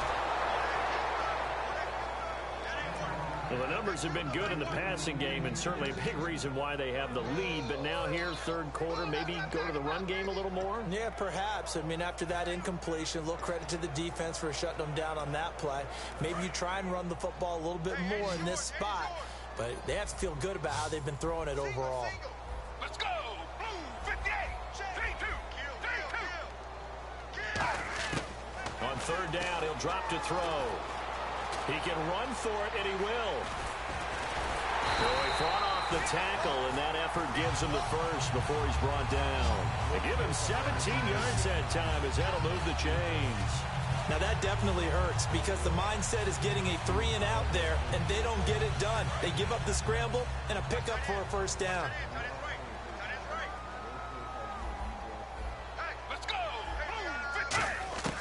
Back to throw now on first down. Eluding the pressure right. It's a gain of 11 yards that time, and it produces a new set of downs. That was an excellent job of recognizing the situation. His first read wasn't there. Heck, his second read wasn't there. But he bought himself a little extra time scrambling out of the pocket, got to the sticks, and picked up the first down. They'll look to throw now on first down. That's complete to White. Give him 9 there on the first down completion. One of the selling points of the end route is it gives the quarterback a really nice sight line to his receiver and almost on a direct shot able to throw the ball into the middle of the field and have a great chance of success as they did on that play.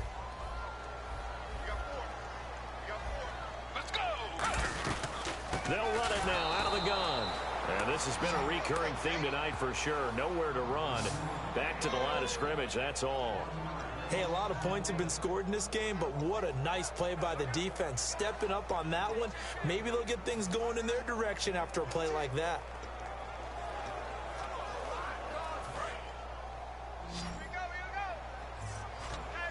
And I see an extra defensive back on the field. Little surprise here on 3rd and 1. Looking to jam the receivers at the line here. Press coverage look defensively. And that's caught by Tammy. And he gets this down to the 18. Good enough for a first down. And now it looks like they're going to be in the hurry up. They'll run it now out of the gun. And able to break one tackle, but then quickly brought down. But a nice little gain. Just what you want on a first down run. Call it 8 yards. And it's 2nd and 2. Offensive linemen love creating space for their guys carrying the ball, but when that guy also breaks tackles and creates extra yardage, they almost feel like he's one of them, and they really embrace him. They're going to look to throw. They'll try and set up the screen. It's complete. And they'll go backwards here, losing yardage to the 14. And on 3rd down, a nickel formation here defensively.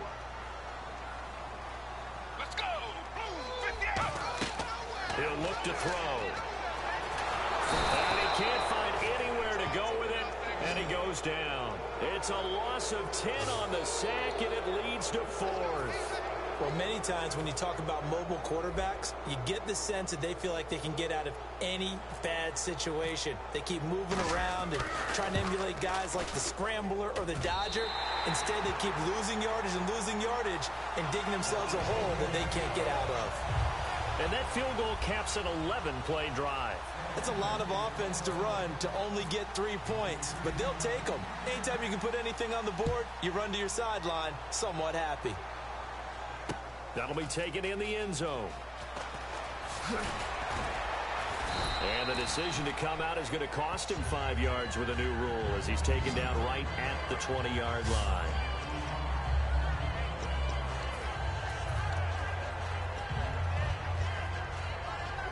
And now out on the field, here comes Los Angeles. And fortunate to get points on the board last time. They had to hit a really long field goal to do so. The kickers in today's game are so good and so skilled and hit from distances that we almost start to take them for granted. And we can't do that. That's a long field goal that they got 3 points out of. They've got to feel good about that. And they've got to make sure they love him up because he's helped them out. Yeah, now we'll see if that offense can put 6 on the board here. We'll see. And they're going to go soft on the corners. They'll run it now out of the gun. And he'll get only a couple up to the 22. Vic Beasley able to make the tackle.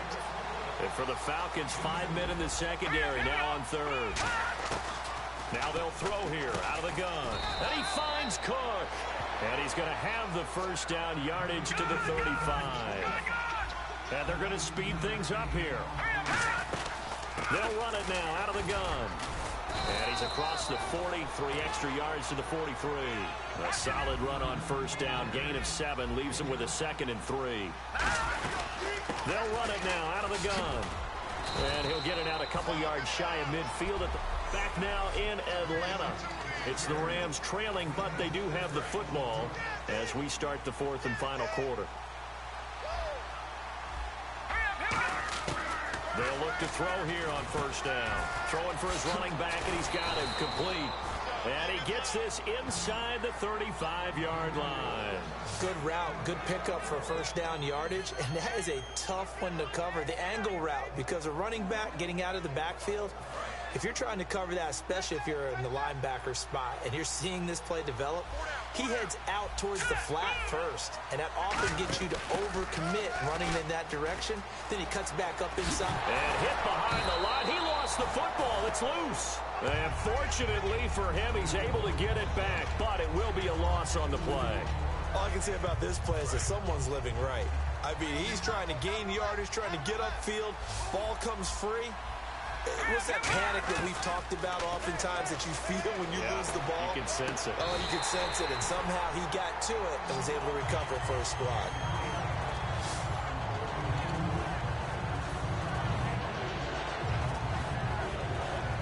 Ninth play of the drive coming up, and certainly not an easy one on 3rd and long. Defense really showing respect to the deep ball here, playing off the receivers. They'll look to throw here. Firing quickly here, and that's complete. And he's going to take this one in for a Rams touchdown. Their dangerous wide receiver, 36 yards. And the Rams are able to get back within a touchdown. I know these wide receivers are about flash and dash and high-flying plays, but a good number of them played running back at some point in their career, and that's how they finish off a lot of their big plays, run after the catch. And this time he finishes off the big play in the end zone.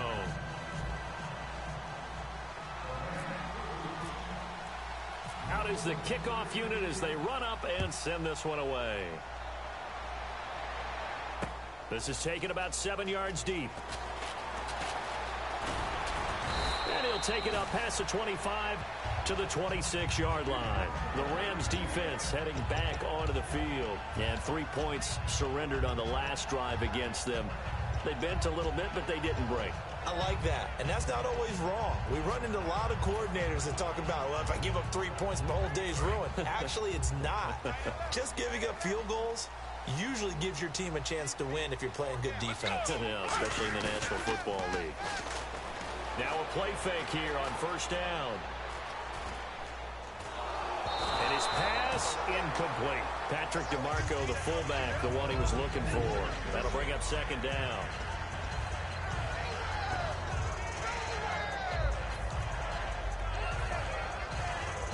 Unable to connect on the first down pass play.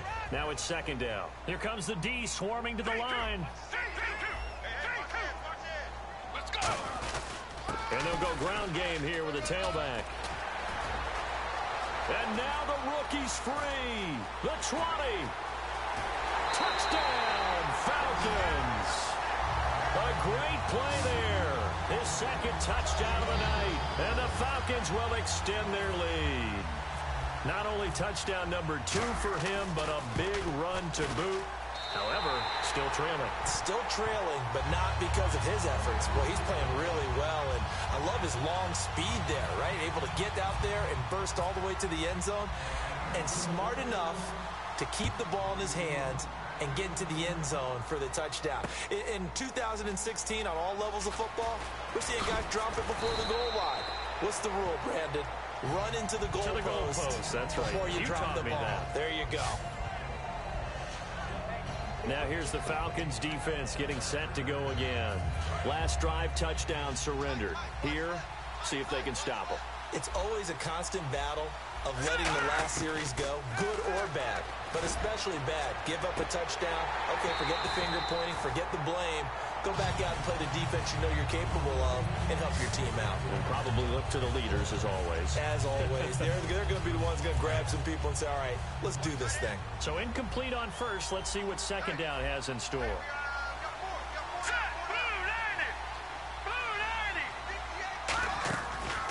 to throw here. And a quick throw here, that's complete. And they'll get 9 there as that sets them up better for third down.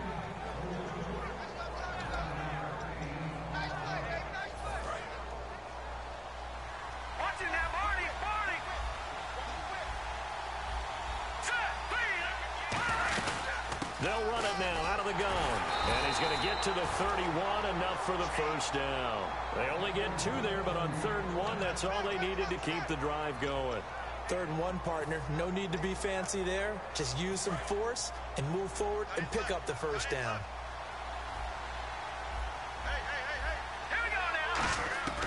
Now on first down, he'll drop to throw it. He's going to wind up and air it out. Is this intercepted? It is. It's intercepted. A great read, and it's picked off. And they will take over at the 29-yard line.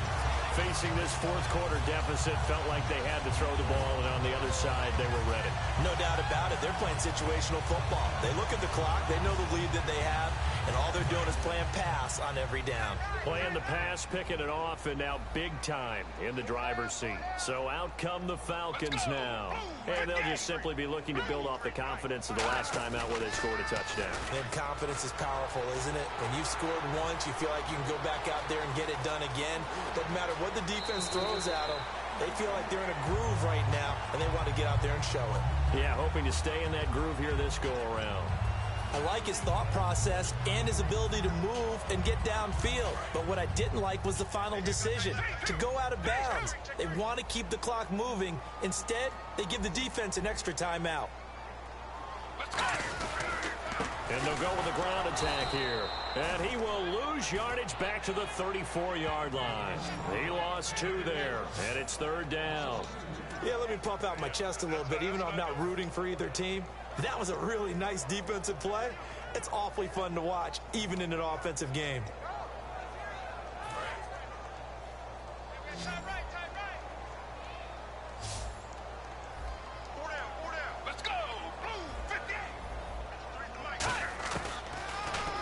He may try and run for this. And he will have a first down here at about the 40. It'll go as a gain of 6 that time, and it moves the chains as well.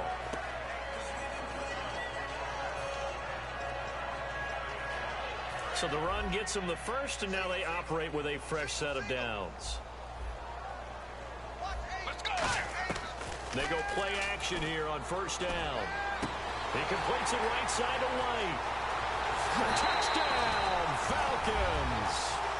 Roddy White, 59 yards. And the Falcons will add on to their lead. They were still throwing with a comfortable lead here late, and now that lead even more comfortable. And your first thought is there bad blood that went into this one ahead of time, that maybe they're seeking some revenge or they just don't like them? But the other thing that always hits me is, are they worried about playoff positioning? Right? Are they worried about, do you need enough points in case there's a tiebreaker that comes into play later? That's fielded in the end zone. And with a new rule, that decision to bring it out will cost him about 5 yards as he only gets to the 20. Getting set to go again as we look at the back, heading onto the field again. So after that hot start, the numbers here show the decline. What has the defense done adjustment-wise? Sometimes when you have a running back who's gotten off to a hot start, you've got to catch him before he really gets going. So you change what you do across the defensive front. Instead of the linebackers being back a few yards, you bring... And that's caught at the 25. A big play there for L.A. 57 yards. And at this stage, down in the second half, looks like they just wanted to find a way to get it in the hands of their playmaker, and they did. I think you're exactly right. I don't think the coordinator's looking at his play sheet and trying to figure out which play will work well. He's trying to figure out how to get the ball to the playmaker that you just... And he fires one that's intercepted. Ricardo Allen with a pick. And the return will stop right around the 25. Well, this defensive pressure has been constant all game long. The pass rush, the coverage, they've all been excellent, and now they'll tack on an interception here as this one continues to slip just further and further out of hand.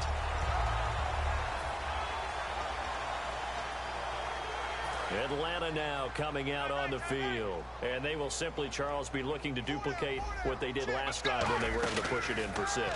And they hope it'll be that easy, right? To be able to take exactly what happened before, replicate it. They may have to make a few additional changes along the way because I'm sure the defense will make some adjustments, but they've got to have great confidence having scored the last time out. So it's Falcon football as we welcome you back. They've got a second down now as they look to salt this one away. That one looks like he'll throw here. And Tammy with it over the middle. Only 3 yards on the catch. It's third down. I know sometimes we can get fooled when we watch him make catches, as we just saw him do there, because he really looks like a wide receiver the way he goes about his business. Yeah, 230, 240 range. Yeah, not super huge. Maybe not counted on to be that inline point-of-attack blocker that we used to have in the good old days, but you can flex him out. You can run wide receiver routes with him. He rifles one that's intercepted. A great read, and it's picked off. And his guys are going to get the football at the 37-yard line. Well, they're not making it easy on themselves here down the stretch. 2 picks now in the fourth quarter trying to hang on to that lead. Talk about keeping someone in the game. Instead of being able to shut the door, it's still cracked open because they can come back on you now. The only people who are really happy about those picks, any fantasy team that has this defense. And the Rams now coming out on the field. They're down big here late. I don't know. You just one last drive here for pride. Some people like to do that. I remember playing for a guy once. We were down huge, and someone said, "Coach, what do you want to call?" He just waved a hand like, "Who cares? Let's get out of here and do something some other time." But some teams like to do something at the end to feel a little bit better as they continue to move forward. Yeah, probably just want to put this one behind them. They'll set up to throw. And incomplete. He dropped it in the end zone. Down here in the red zone, you know your tight end's going to be a favorite target. Couldn't hang on. And sometimes they just have to get out of their own head because they understand how tight windows are there and how many bodies are there. And sometimes they just overthink it and don't catch the ball. And for a third time tonight, he's intercepted. A great read, and it's picked off. And a big turnover there as his guys will get the football back. The rookie picked off the rookie. And guess what? They're pretty familiar with each other. It's not like when I was growing up and the dinosaurs were roaming the earth and you heard about a guy somewhere. Now they run into each other at camps, going through high school ball. Blitz coming, and down he goes. William Hayes. He's the one that got to him. He takes him down for a loss of 9. Oh, boy, he got a favorable spot there. The guys on the sidelines were raising their hands over their head and clasping their hands to signal safety. But the official marked it just outside the end zone at the 1-yard line. Defense showing blitz. Back to throw now in his own end zone. Throwing over the middle, and it's incomplete. It's always a good play when you're able to bat a ball away or down, because if you actually tip it in the air, now the offense is getting a second shot at catching the football, or another receiver may come along and grab it out of the air and turn it into a big play. So if you make a play on the ball, make sure it's knocked away or down. Otherwise, there could be some jeopardy. Got to be careful here, backed up this deep on third down. He's got White here. They'll wind up with 17 on that one, but they're still a bit short here for fourth. The offense staying out. They're going to go on 4th and 2. Let's go!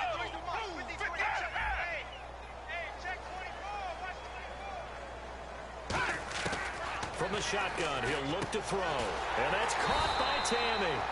And he's able to get the first here as he's taken down at the 25. Now hold everything here. We're going to get a timeout by the offense. And as the two teams talk it over on their respective sidelines, we take a break. And this will likely be the last play and wrap things up. Let's go! On first down, he'll drop to throw. He's going to rifle one deep left side. And that's caught inside the 35. Well, Charles, it's one thing to win. It's another thing to win and put up the amount of points that they did. Boy, were they clicking on offense. They can't help but feel great about themselves, can they? I mean, what a game to put up that number of points, continually feeling like they're moving the ball and things are working and clicking.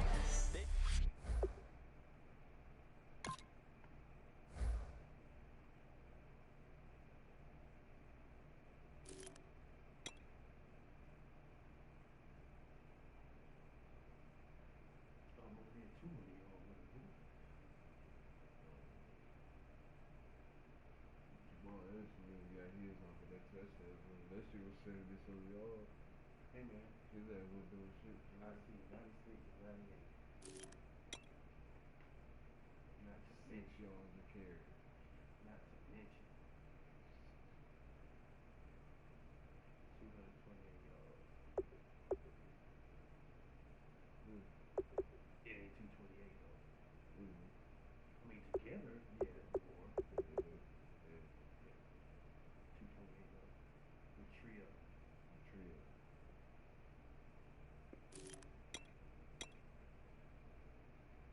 Deacon Jones. Deacon Jones out here